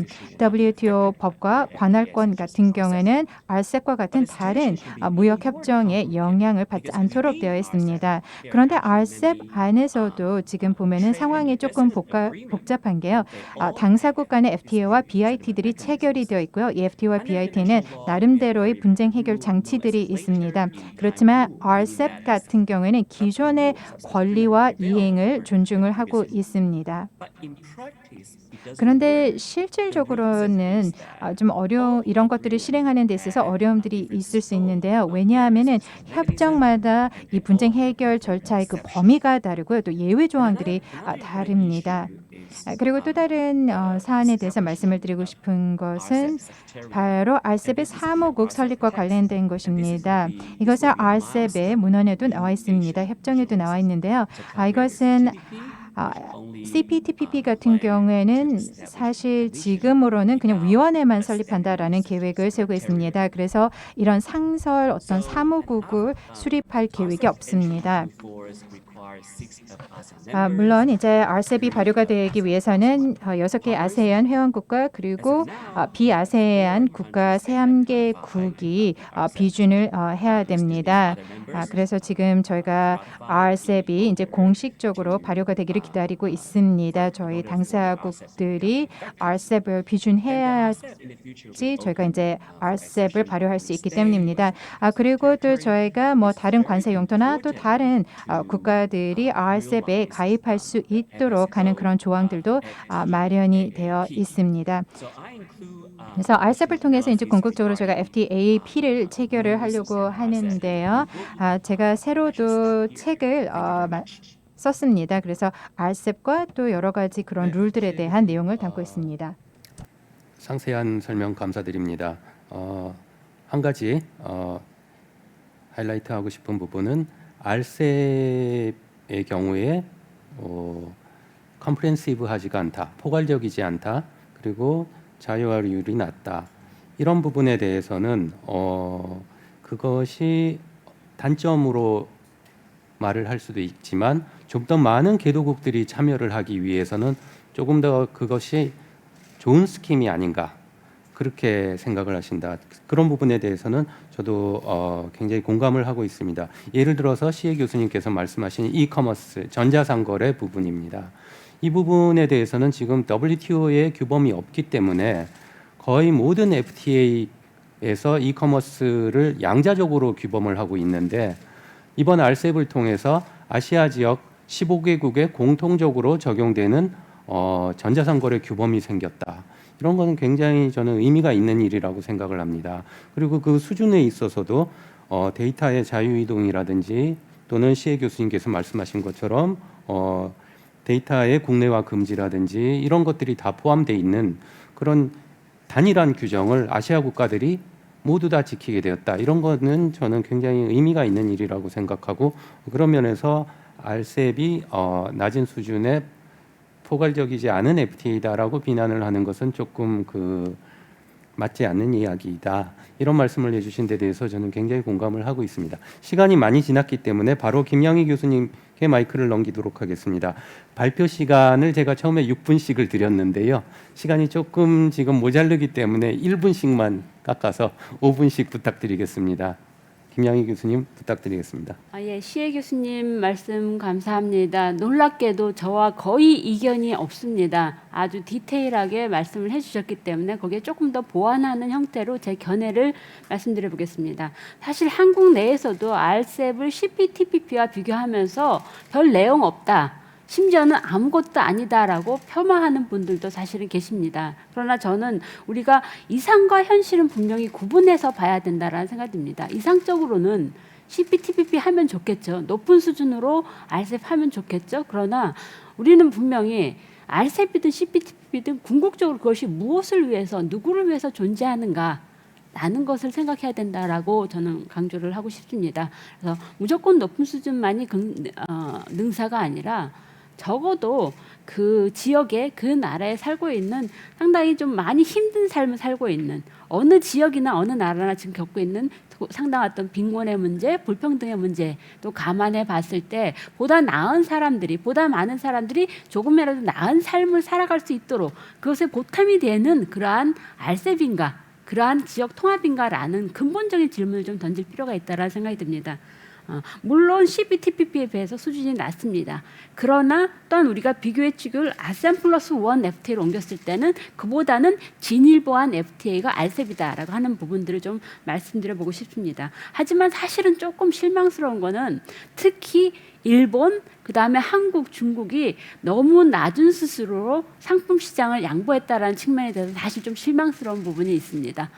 이 정도밖에 못했나라는 생각이 좀 듭니다. 조금 더 높은 수준으로 할 수도 있지 않았나 라는 생각이 드는 부분이 좀 실망스러운 부분입니다. 저도 당연히 가장 중요한 성취라고 말씀드릴 수 있는 것은 통일 원산지 규정 이다라는 것을 강조를 하고 싶고요. 그 다음에 서비스 챕터라든가 투자 챕터에서도 가령 중국의 경우에 투자 부분에서 처음으로 전체 100개 그 WTO에서 양어를 했던 100개보다 더 나아간 부분이 있다라는 거. 그 다음에 때로는 WTO에 아예 없었던 부분들을 더 시장 개방한 게 37개 정도 있다라는 이런 부분들을 좀 눈여겨볼 필요가 있다라는 생각이 듭니다. 또 하나 이제 저는 RCEP의 중요한 특징으로서 아까 조금 모두에 말씀드리긴 했지만 RCEP의 RBC라고 말씀드려 보겠습니다. RCEP RBC의 가장 중요한 특징은 너무나도 강한 중국의 프레젠스라고 생각을 합니다. 그래서 RCEP의 협상은 아세안 레드가 맞지만 RCEP의 RBC는 분명하게 차이나 레드라고 하는 이 부분을 좀 우리는 구분할 필요가 있다라는 생각이 듭니다.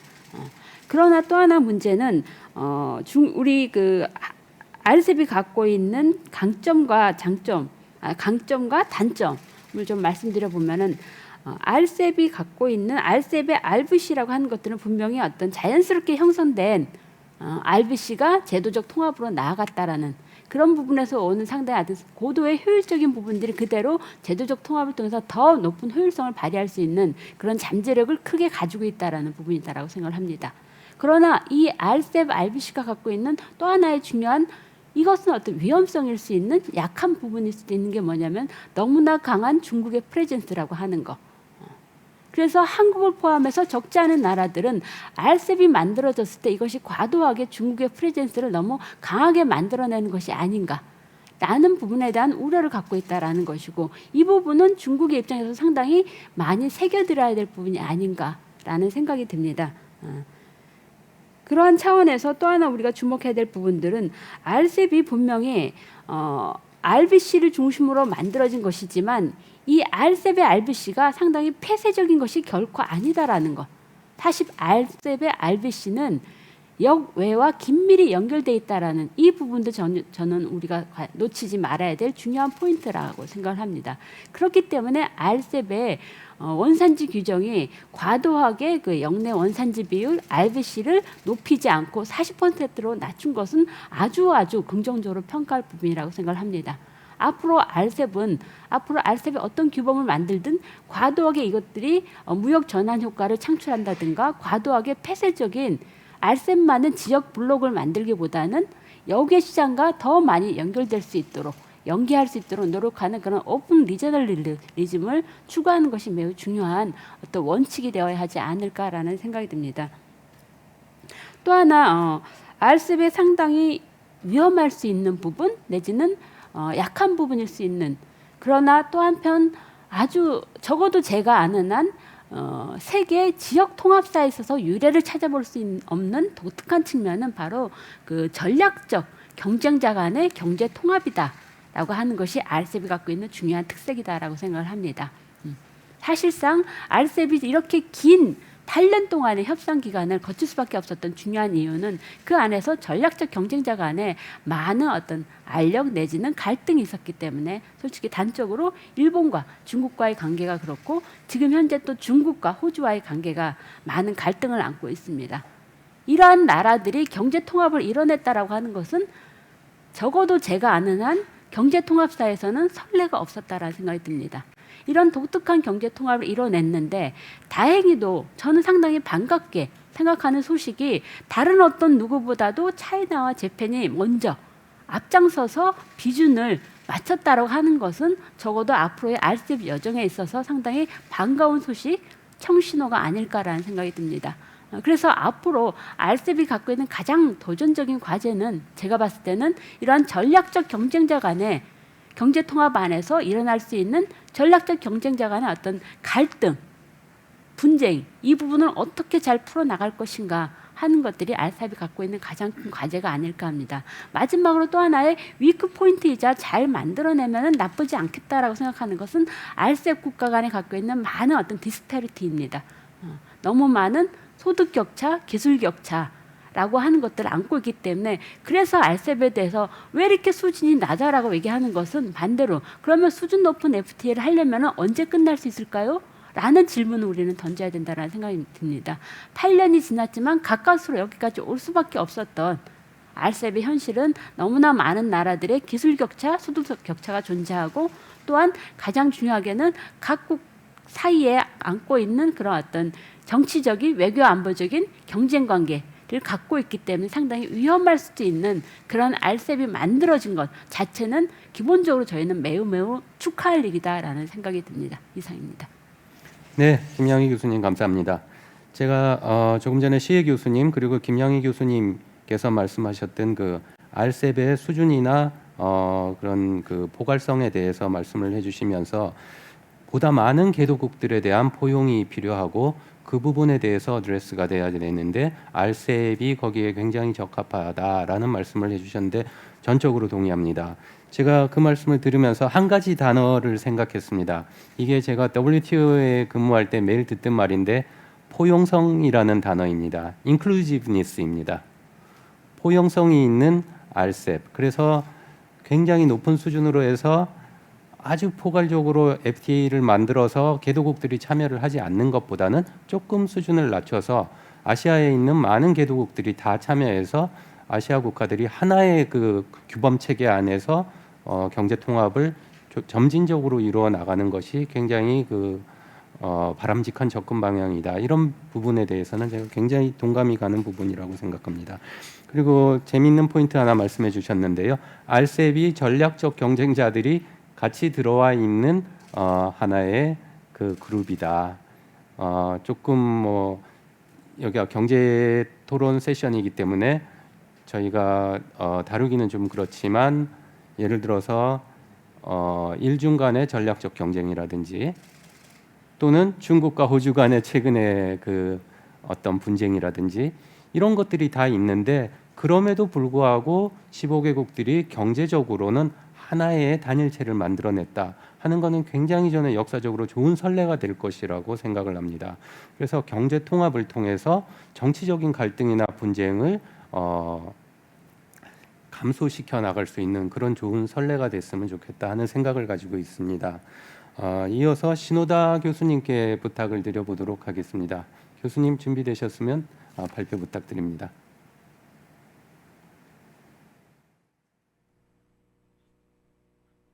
Yeah, thank you, Ambassador Kim. And I'd like to pick up some important items of the 네. market access and rule making.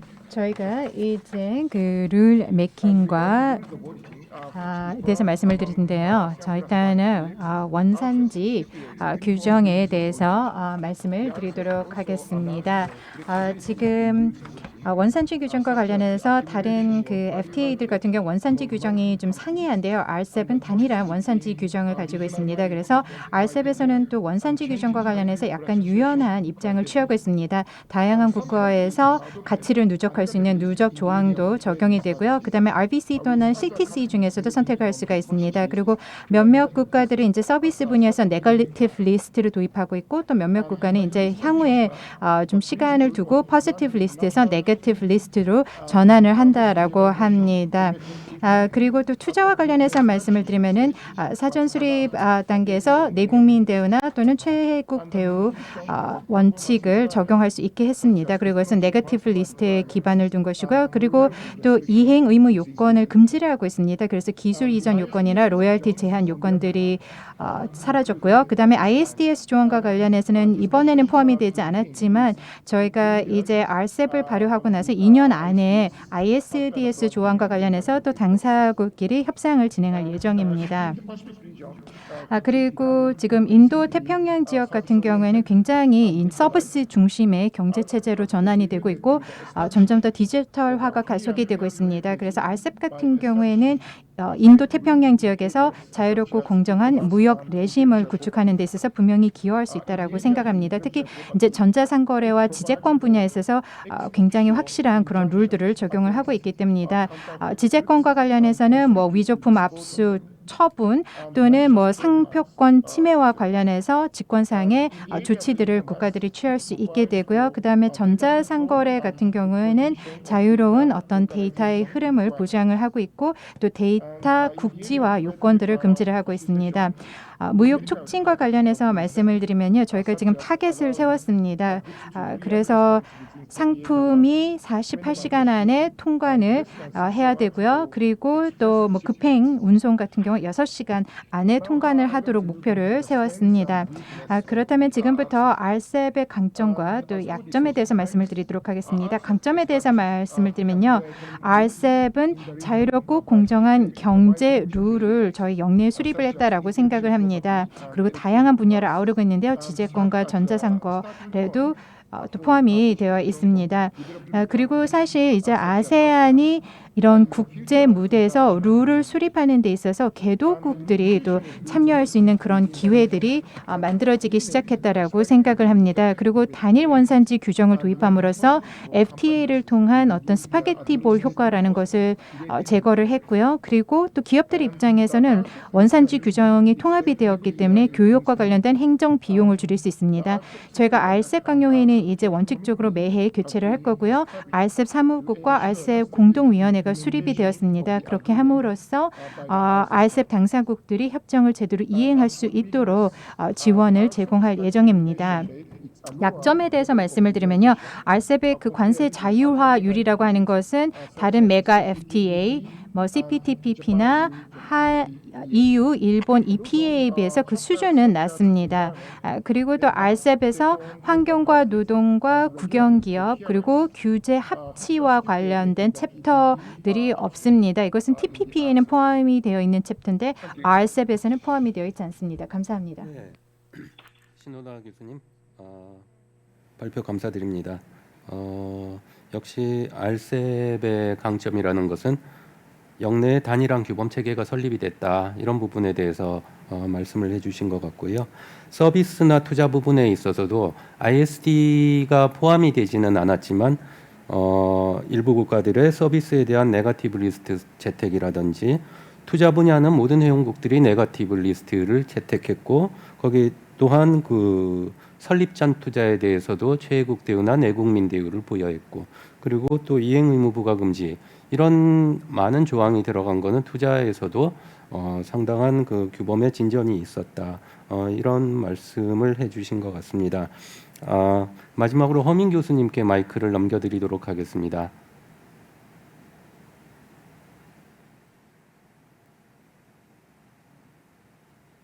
Thank you, Ambassador Kim.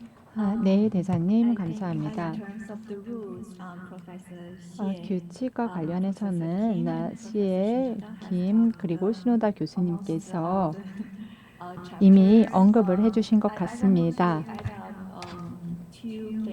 저는 두 가지를 첨언을 하고 싶습니다. I think the freer trade, which comes to the chapters 첫 번째는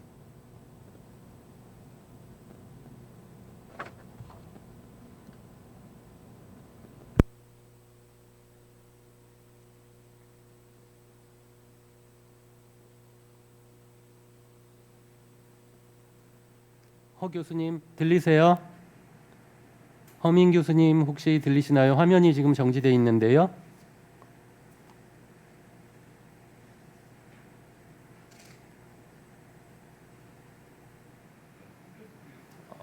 허민 교수님.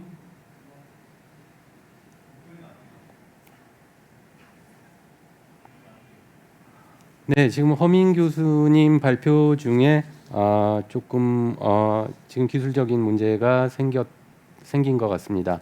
지금 허민 교수님께서 말씀하실 내용은 RCEP의 내용에 관한 부분 그리고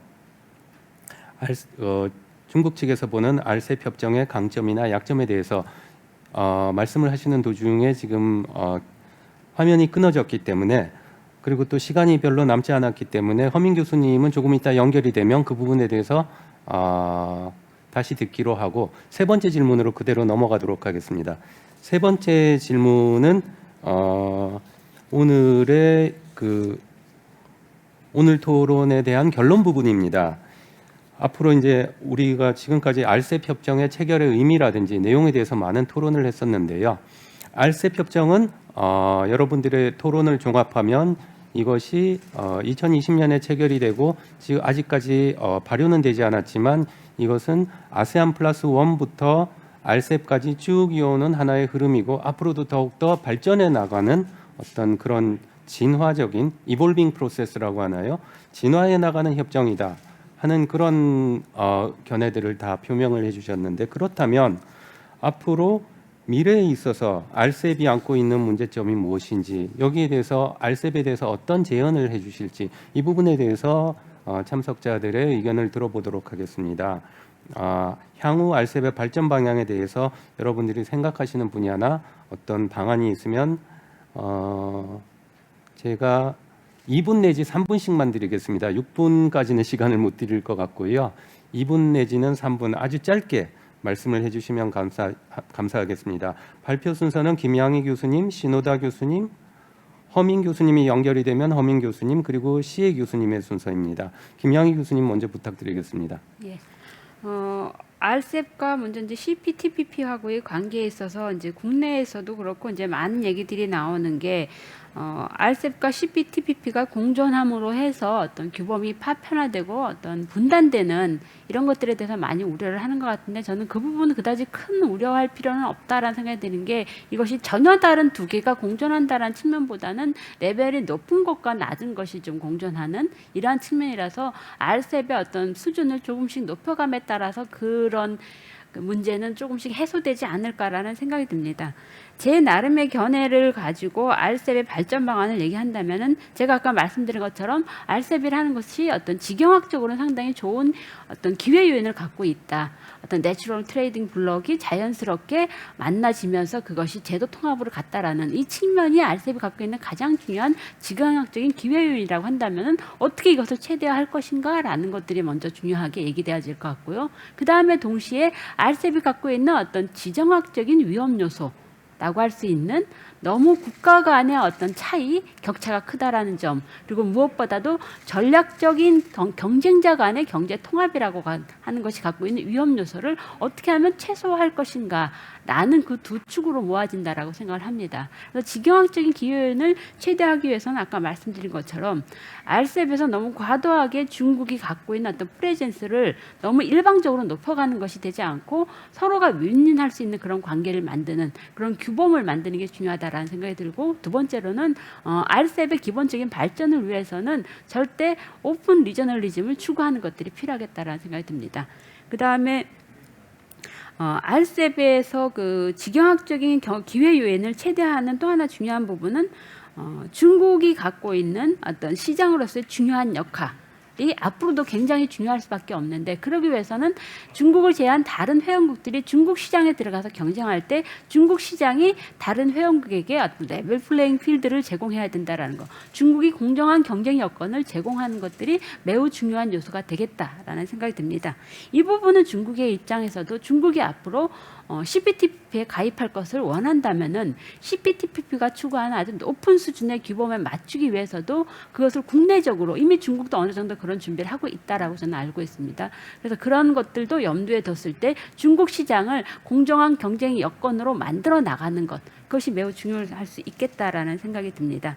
그 다음에 또 하나는 어떻게 하면은 중국을 좀 더 투명하고 예측 가능한 통합으로 만들어 갈 것인가, 그리고 RCEP 전체를 어떻게 예측 가능하고 그다음에 투명한 통합체로 만들어 갈 것인가 하는 부분도 상당히 많이 고민해야 되는데, 이런 차원에서는 철저하게 룰 베이스드 거버넌스를 RCEP에서 만들어내는 것, 그런 차원에서는 많은 분들이 제기했던 RCEP의 사무국의 역할, 기능을 분명하게 하고 거기에 상당히 많은 그 자율적인 역할을 부여하는 것이 매우 중요할 수 있겠다라는 생각이 듭니다.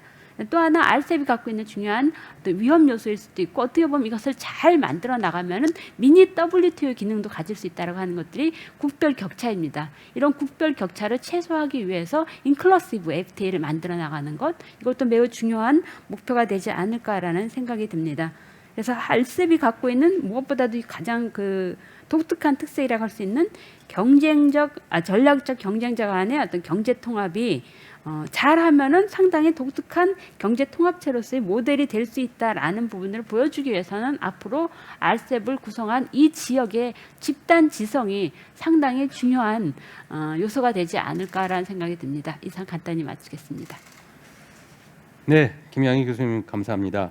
지경학적인 기회를 최대한 활용해서 지정학적인 위험 요인을 최소화하자, 이런 말씀을 계속 강조해 주시는 것 같고요. 그 밖에도 RCEP 회원국들의 그 다양한 발전 격차 해소가 필요하다. RCEP은 열린 개방주의, 오픈 리저널리즘이 필요하다. 그리고 또 중국의 비중이 너무 커져서 이게 레벨 플레잉 필드라고 하나요? 어떤 다른 회원국들이 충분히 플레이할 수 있는 공간이 없어지지 않도록 하는 것이 중요하고, 또 중국의 그 앞으로의 개방이라든지 그런 노력이 더 필요하다, 그런 말씀을 해주신 것 같습니다. 허민 교수님, 제 말 들리시나요? 들리세요? 허민 교수님? 네, 조금 전에 허민 교수님 말씀 중에 끊어졌는데요.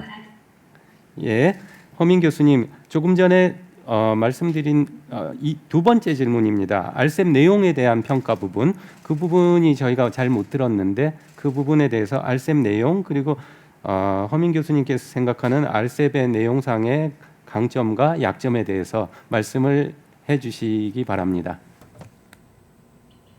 Thank you. 네, 감사합니다. 좀 기술적인 어려움이 있었던 점에 대해서 양해를 부탁드립니다. I was talking about the 끊기기 전에 이제 자유무역에 대해서 말씀드렸습니다. 이 관세와 관련된 장들에 대해서 말씀을 드리려고 했는데요. 스에 교수님께서도 언급을 하셨습니다. 관세도 관세지만 무역 규범이라든지 통관, 그리고 무역 완화라, SPS, TPT 이러한 이슈들을 RCEP 협정문에서 다루고 있습니다. 모든 당사국들은 이와 관련된 통합된 표준과 기준을 마련하기로 합의를 했습니다. 특히나 상품과 서비스 무역에 있어서 이러한 합의가 있었는데요. 이러한 두 가지 측면이 RCEP을 통해서 자유롭고 통합된 시장을 형성하는 데 기여할 것이라는 것을 보여준다고 생각합니다. 자유롭고 통합된 시장이 형성이 된다면 당사국들의 이런 비교 우위가 부각되고 이에 대한 어떤 실질적인 이득을 당사국들이 누릴 수 있을 거라고 생각합니다. 또 이 영내의 산업망 그리고 공급망 가치 사슬이 보다 잘 통합될 것으로 예상이 되는데요. 코로나 이후의 시대에서는 이것이 이 지역의 경제적인 회복력과 견실함을 강화시키는 데 기여할 수 있을 거라고 생각합니다. 그리고 또 영내의 국가들이 조금 더 균형 있게 발전할 수 있는 기회를 제공한다고 생각합니다. 또 이 RCEP에 새로이 적용된 규범들이 있는데요. 바로 전자상 거래와 관련된 규칙들입니다. 앞서서도 언급을 해 주셨지만 전자상 거래를 보게 되면 이 영내에서 전자상 거래가 70% 정도 증가됐다고 합니다. 중국은 2014년에서 국경 간 거래가 매년 큰 폭으로 증가를 하고 있습니다. 2019년 보게 되면 B2C 전자상 거래가 1970억 엔화에 달하고 있습니다.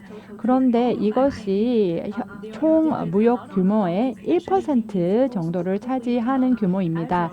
그런데 포스트 코로나 이후에는 이 전자상 거래 부문의 잠재성이 훨씬 더 크다고 생각합니다. 그런 만큼 RCEP에서 당사국들이 공동으로 전자상 거래를 다루고 있다는 것이 매우 고무적입니다.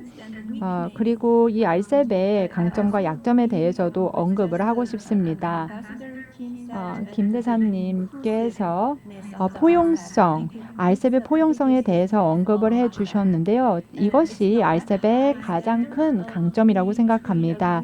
말씀하신 대로 어떻게 보면 조금 낮은 수준의 협정입니다. 그러다 보니 개도국들에게는 굉장히 매력적인 무역 협정이 될 수 있습니다.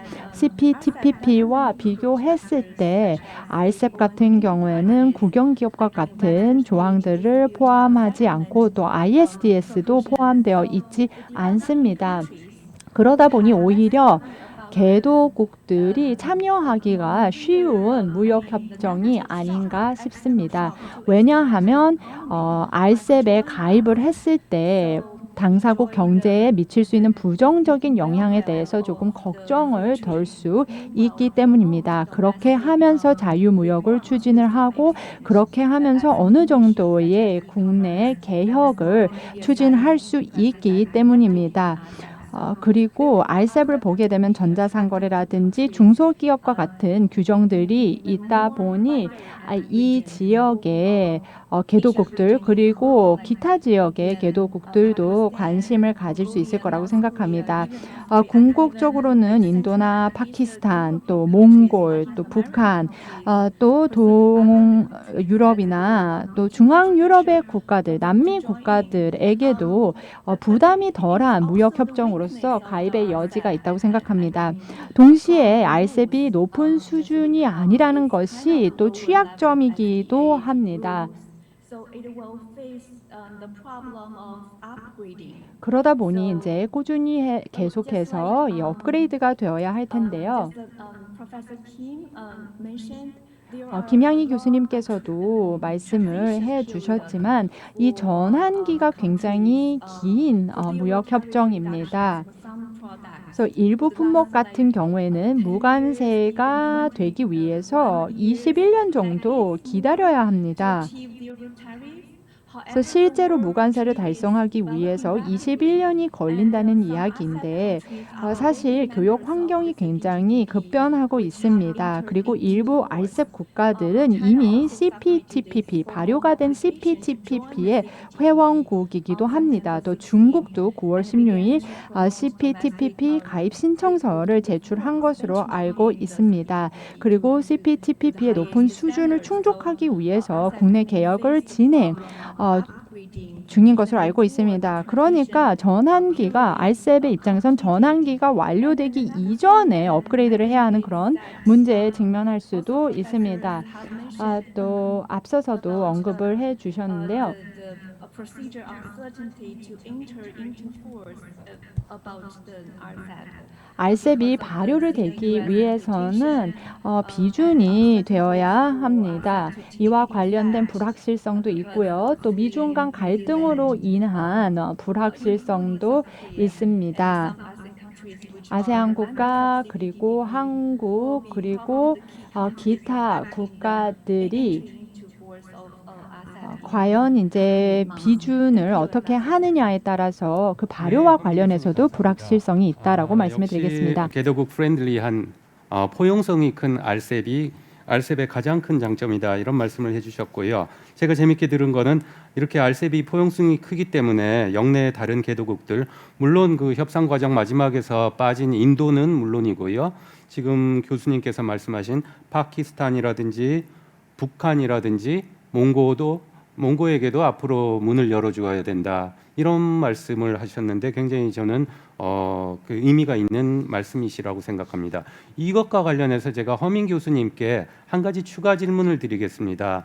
방금 그 유튜브 네티즌으로부터 받은 질문인데요. 질문의 내용은 이런 것입니다.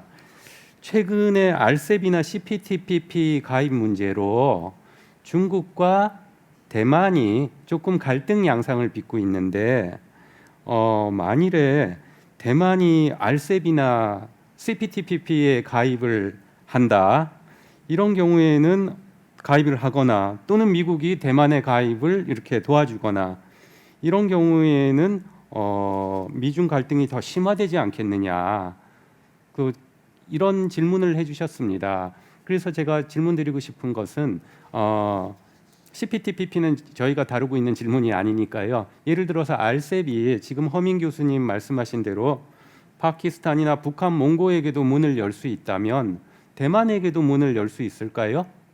저는 그런 질문을 드려보고 싶습니다. 짧게 부탁드리겠습니다. 허민 교수님. That's a hard question for 네, me. 굉장히 어려운 질문을 해주셨습니다.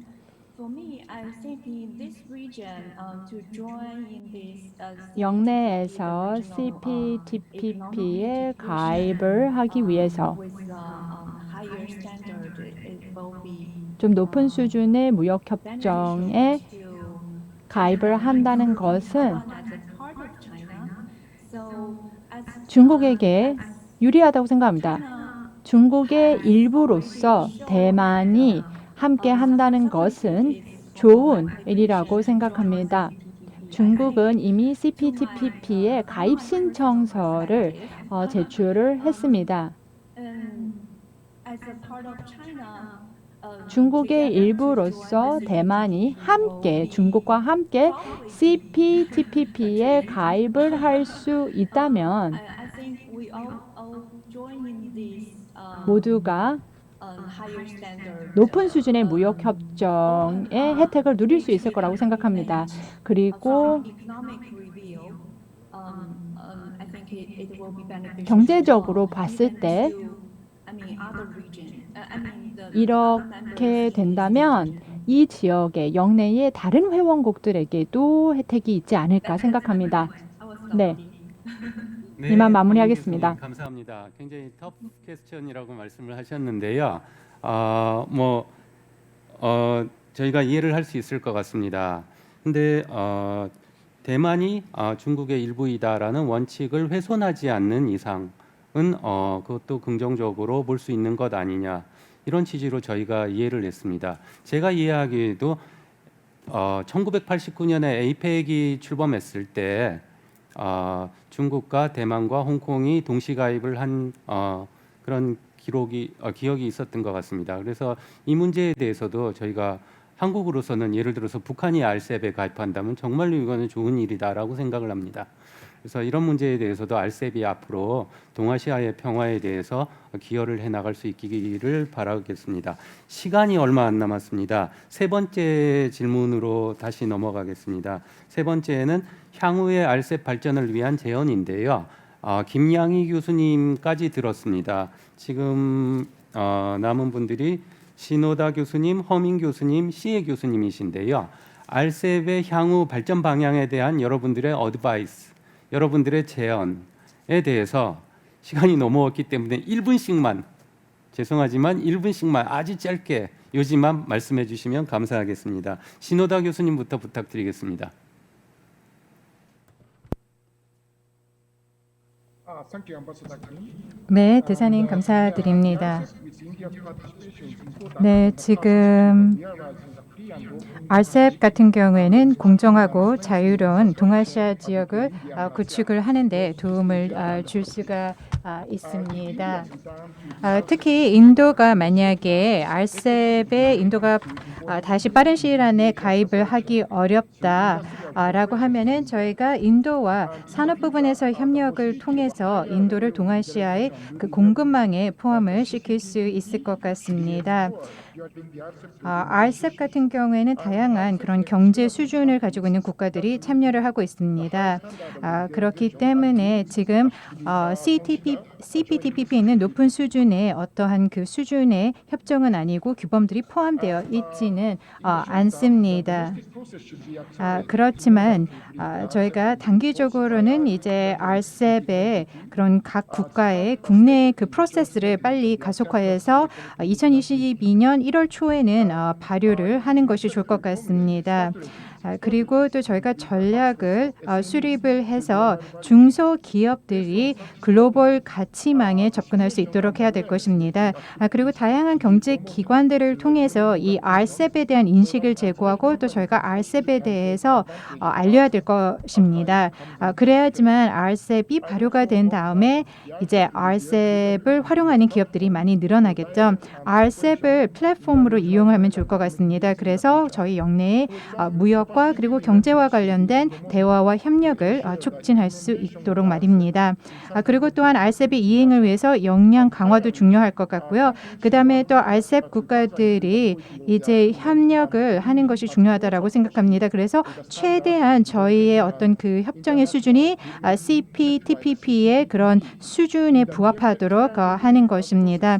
그리고 또 저희가 제너럴 리뷰라는 프로세스를 마련을 했는데요. 협정이 발효가 되고 나서 5년마다 이 제너럴 리뷰를 진행을 하면서 저희 협정의 수준을 업그레이드해야 되겠습니다. RCEP의 향후 발전 방향과 Thank you 관련해서 very much. You talked about the future. RCEP의 경제적인 그 무역 개방 효과를 높이기 위해서는 앞으로 인도도 더 들어와야 된다, 이런 말씀도 해주셨고요. 그다음에 RCEP에 앞으로도 많은 리뷰 협상이 있는데 이것을 통해서 RCEP의 수준을 더 높여 나가야 된다. 그리고 RCEP의 커패시티 빌딩 능력 배양 사업을 통해서 개도국가의 발전 격차를 해소해 나가야 된다, 이런 말씀을 하셨습니다. 그리고 궁극적으로는 CPTPP와도 그 수준을 맞출 수 있도록 RCEP이 조금 더 발전해 나가는 것이 좋다, 이런 말씀을 하셨는데요. 이 부분이 지금 네티즌 질문에 대한 대답으로도 저희가 할 수 있을 것 같습니다. 네티즌 분께서 지금 대답해 주신 거는 질문을 해 주셨는데요. 아까 김 교수님께서 RCEP은 다른 트레이드 블록과도 협력을 많이 해야 되는데 어떤 트레이드 블록하고 하면 좋겠냐, 이런 질문이 들어와 있는데, 마침 신호다 교수님께서 CPTPP 얘기를 하시면서 끊임없이 RCEP은 CPTPP와 이렇게 서로 수준을 맞춰 나가기 위해서 그 노력을 해야 된다, 그런 말씀을 해주셨고, 제가 보는 관점에서도 우선 첫 번째 RCEP과 CPTPP는 회원국들이 중복되는 회원국들이 많이 있습니다. 그래서 이게 딱 이게 다른 트레이드 브록이다라고 얘기하기가 어려울 만큼 정말 이건 이웃 사촌입니다. 그래서 이 질문에 대한 답을 제가 드리자면 다른 트레이드 브록은 뭐 EU나 USMCA가 아니라 제일 가까이에 있는 CPTPP가 될 것이다. 이런 말씀을 드리고 싶을 것 같습니다. 마지막 제언 부분 지금 시간이 거의 없습니다. 허민 교수님 그 앞으로 RCEP의 발전을 위해서 제언을 딱 그냥 한마디로만 해주시면 좋겠습니다. 어떤 거를 어드바이스 해주시겠습니까? Thank you, Ambassador. So, for 네, 질문 감사합니다.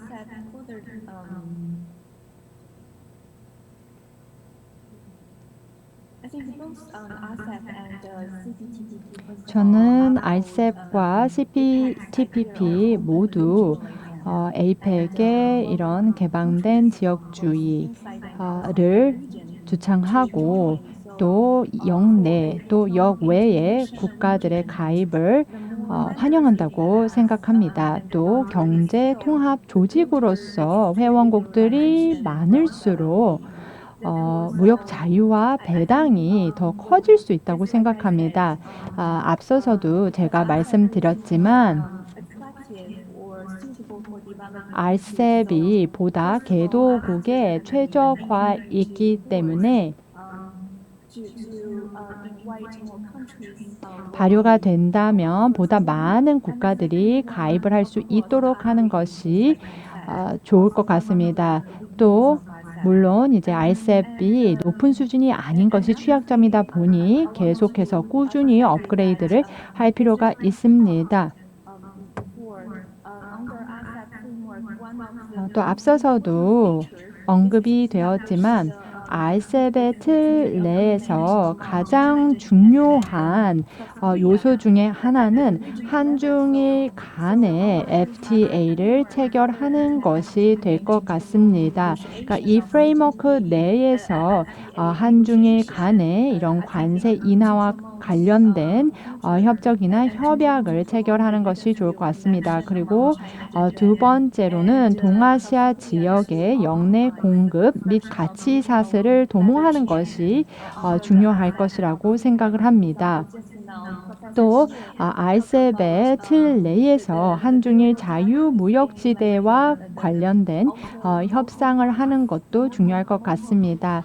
또 앞서서 자동차 부품에 대해서 다른 교수님께서 언급을 해주셨습니다. 그런데 뭐 자동차 부품이라든지 기계라든지 농산품과 관련돼서는 저희가 RCEP 하에서 RBC를 통합하고 최적화해 나가는 것이 좋을 것 같습니다. 이를 통해서 이런 다른 영역에서 보다 신속하게 무관세를 달성할 수 있을 것이라고 생각합니다. 그래서 농산품, 또 자동차, 또 기계산업 부분들의 이런 지역 가치 사슬 통합이 중요할 것 같습니다. 그리고 이러한 협상을 통해서 이 가치 사슬을 저희가 업그레이드하고 통합을 더 가속화할 수 있다고 생각합니다. RCEP, 특히 이런 모두 궁극적인 목표를 협정을 위한 통해서요. 아시아 태평양 지역의 보다 큰 자유무역지대 형성을 위해서 노력해 나가야 되겠다, 그런 말씀해 주셨고요. 그리고 한국과 중국과 일본의 3국 FTA도 조금 더 노력을 더 하는 게 필요하다, 그런 말씀해 주셨는데, 그 부분이 지금 방금 들어온 그 네티즌 질문 아브라함 한 님께서 질문해 주셨습니다. RCEP 체결로 한중일 FTA 체결 효과가 이미 났는데 굳이 한중일 FTA를 또 따로 해야 될 이유가 있느냐, 이런 질문이 하나 들어왔는데요. 아마 허민 교수님께서 지금 말씀하셨지만 한중일 간에는 동아시아의 역내 가치 사슬 강화를 위해서 조금 더 노력을 할 필요가 있다, 이런 말씀해 주셨고요. 제가 보는 견해에도 아까 신호다 교수님께서 말씀하셨지만 한중일 간에는 아직도 자유화율이 자유화율이라 하면 그 상품 자유화율이 80대에서 90대 초반밖에 되지가 않습니다. 저는 이게 조금 더 높아질 필요가 있다고 생각을 합니다. 그런 점에서 봤을 때 한중일 FTA는 또 RCEP과는 별도로 따로 더 추진되어야 된다. 이 부분은 아마 중국, 일본 다 오늘 말씀을 통해서 동의를 해주신 부분이라고 생각하고 있습니다. 시간이 이미 늦었는데 시혜 교수님 죄송합니다. 이제 마지막으로 시혜 교수님 한 분 남았는데요. 앞으로 RCEP 발전을 위해서 교수님께서 제언해 주시고 싶은 부분을 아주 짧게 말씀해 주시면 감사하겠습니다. 시혜 교수님. Thank you very much, Ambassador Kim. So, 네, 감사합니다, 차장님. additional thoughts? 네, 저도 조금 말씀을 드리도록 하겠습니다. RCEP의 미래에 대해서 말씀을 드릴 텐데요. 일단은 저희가 RCEP을 확대를 해나가야 된다라는 것입니다. 현재 홍콩과 방글라데시가 이제 RCEP에 가입을 하고 싶다라고 했습니다. 그리고 홍콩은 가입하기 쉽습니다. 왜냐하면 홍콩 같은 경우 아세안과 이미 투자 협정이 있기 때문에 쉽게 가입을 할 수 있을 것 같습니다. 방글라데시는 조금 더 어렵지 않을까라고 생각을 합니다. 인도 같은 경우에는 제 생각에는 빠른 시일 안에 RCEP에 가입을 하지 않을 거라고 생각합니다. 인도 같은 경우에는 지금 중국과 무역 적자폭이 너무 크기 때문이죠. 그리고 말씀을 해주신 것처럼 지금까지 영국, 중국, 대만 같은 경우에도 이제 CPTPP 가입 신청을 했습니다. 그리고 대사님께서도 말씀을 해주셨지만 WTO와 APEC에서 지금 중국과 대만은 저희가 지금 분리해서 보고 있습니다. 그리고 일본과 호주 같은 경우에는 이제 대만의 CPTPP 가입 신청을 지지를 하고 있습니다. 그리고 대만 같은 경우에는 지금 말레이시아와 또 페루 정부와도 얘기를 하고 있습니다. 그리고 말레이시아와 또 페루도 지금 CPTPP에 가입을 하고 싶어 하는데요. 아마도 여러 가지 그런 이유 때문에 지금 빠른 시일 내에 대만이 RCEP에 가입하는 것이 좀 어렵지 않을까라고 생각합니다. 그리고 RCEP과 CPTPP는 서로 상호 보완을 해주는 협정들이라고 생각을 합니다. 그렇기 때문에 국가마다 이제 필요한 부분들이 다를 텐데요. 그렇기 때문에 이런 RCEP 같은 경우는 보면은 특히 이제 각 국가의 어떤 경제 발전 수준에 맞춰서 여러 가지 조항들을 갖다가 적용을 하고 있습니다. 그리고 또 RCEP의 당사국들에게 있어서 중요한 것은요, RCEP의 사무국의 역할을 강화하는 것입니다. 저희가 RCEP 사무국이 있습니다. 그래서 이 사무국을 통해서 기존에 있는 여러 가지 그런 프로세스를 통합할 수가 있습니다. 특히 아세안 플러스 1 FTA 아래에 있었던 여러 가지 프로세스를 일원화할 수 있는 게 바로 RCEP 사무국입니다. 감사합니다. 홍콩과 방글라데시가 이미 가입 신청을 했다는 것은 제가 처음 들었는데요. RCEP이 조금 더 많이 늘어나서 앞으로 정말 아시아 지역의 모든 국가들을 포괄할 수 있는 그런 그 지역 무역 협정이 됐으면 좋겠습니다. 그리고 오늘 주제가 RCEP이었는데도 불구하고 CPTPP 얘기가 많이 나왔는데 RCEP과 CPTPP가 조금 전에도 제가 말씀드렸지만 많은 회원국들이 지금 중복되기 때문에 앞으로 서로 그 긍정적인 아주 포지티브한 피드백을 서로 통해서 RCEP과 CPTPP가 시혜 교수님이 말씀하신 대로 컴플리멘터리한 보완적인 관계가 돼서 조금 더 높게 나가면 아시아 태평양 지역의 전반적인 자유무역지대를 형성할 수 있는 토대가 되기를 그렇게 바라고요. 그리고 또 하나 덧붙이고 싶은 것은 RCEP이라는 거는 뭐 여러분들 다 동의하시지만 이제 이볼빙 프로세스이기 때문에 앞으로도 발전해 나갈 가능성이 얼마든지 있습니다. 그 수준이라든지 또는 그 범위라든지 또는 회원국이라든지 이제 시작하는 아직 발효도 하지 않았습니다. 이제 시작하는 FTA입니다. 아세안 플러스 1에서 시작해서 수십 년에 걸쳐서 RCEP까지 오는데 저희가 몇 세기가 걸렸습니다.